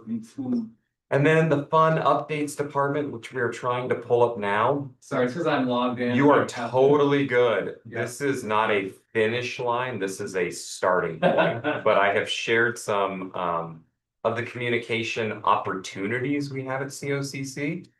Opportunities. And three of those we have already addressed. So one, as of now, Laura Bomey, back me up on this. Every single employee at COCC now has email. Oh, good. Which sounds like a small thing, but it was not. It was well needed, and we had a lot of part-time and irregular wage employees that did not have access. So that has been resolved. Our employee newsletter starts on Monday, which will be an aggregate of all of our subfolders. So those will be sent out directly to all of our staff. And then our employee intranet was redone by, again, our incredible NPR team. Couple things to highlight. Now we can tell all employees, just go to the intranet. You have a link out to everything, but it also populates everything in those subfolders. So I showed the board before how you had to go into Outlook and look and find. Now, as people post things, it's automatically updated on the employee intranet. So you get the most relevant news and information that is specific to you, plus all the links out. That's huge. Which is huge. And I mean, you talked about what a headache this was gonna be to. this was a ton of work, and that's where, again, I want to acknowledge that NPR team. Definitely the IT team as well. The IT team in particular. Phenomenal. HR, because it took coordination on getting part-time employees email and putting new restrictions and things in place. So these are really heavy lifts, but that I think really speak to that commitment of trying to improve communication for employees. We unveiled this at the Let's Chat this week, which is that monthly college-wide, and just said, hey, this is really good, meaningful change, and it all came from employee feedback. This came from those one-on-one meetings with employees across the college campus, really sharing frustration and opportunity. So just want to highlight incredible work that's been done by so many people. So that's a win we're going to celebrate, and that's it for me. Thank you. Okay. Moving on, we have dates. Can I add 2 dates that aren't there? Sure. Because they came after this went to print. May 28th, from 1 to 2 is the Policy Review Committee. And May 29th from 12 to 1 is the President's Evaluation Committee, just so that we make sure we get the notices out on those 2. Thank you, Laura. I got a question on one. So the graduation for Deer Ridge Correctional, do we have to ahead of time let them know we're coming, or is it just a sort of a public thing? They don't have to look us up again? They moved it to a non-secured facility, so they don't have to do the background checks anymore. Kyle, are we looking for an RSVP for that? I could check. It probably wouldn't hurt. Okay. If you're able to attend, great, but I would love as many of us that can go as possible. It'd be great to celebrate those students. I'm happy to coordinate a card. So it's in the welding shops that work there? No, it's in a different location. That was in the email that was sent out. Yeah. It's near, I think it's near that, Alan. It's near that. It's in that open part where you don't, it's on that side, It's called the old. I believe. But the email had the map of the new location, I think. And I think they were asking for just like RSVP if you're able to. Okay. Yeah, I think Emma wanted those by the 15th. It's Friday. Okay. All right, shall I read through these or I think we can read them. Okay, very good. All right, so then we've made it to the end of our agenda and we are at the executive session. And we will not be coming back to open session because there's nothing to vote on. So, the COCC Board of Directors will now meet in executive session for the purpose of ORS 192.660, Section 1, subsection I, performance evaluation of the CEO. ORS 192.660, Section 2, subsection D, labor negotiations, and ORS 192.660, Section 2, subsection F, to consider information for records that are exempt by law from public inspection. Representatives of the news media and designated staff shall be allowed to attend the executive session. All other members of the audience are asked to leave the room. Representatives of the news media are specifically directed to not report on any of the deliberations during the executive session, except to state the general subject of the session as previously announced. After the executive session, the board meeting will adjourn. Thank you. And then I'm gonna, okay, we're in it.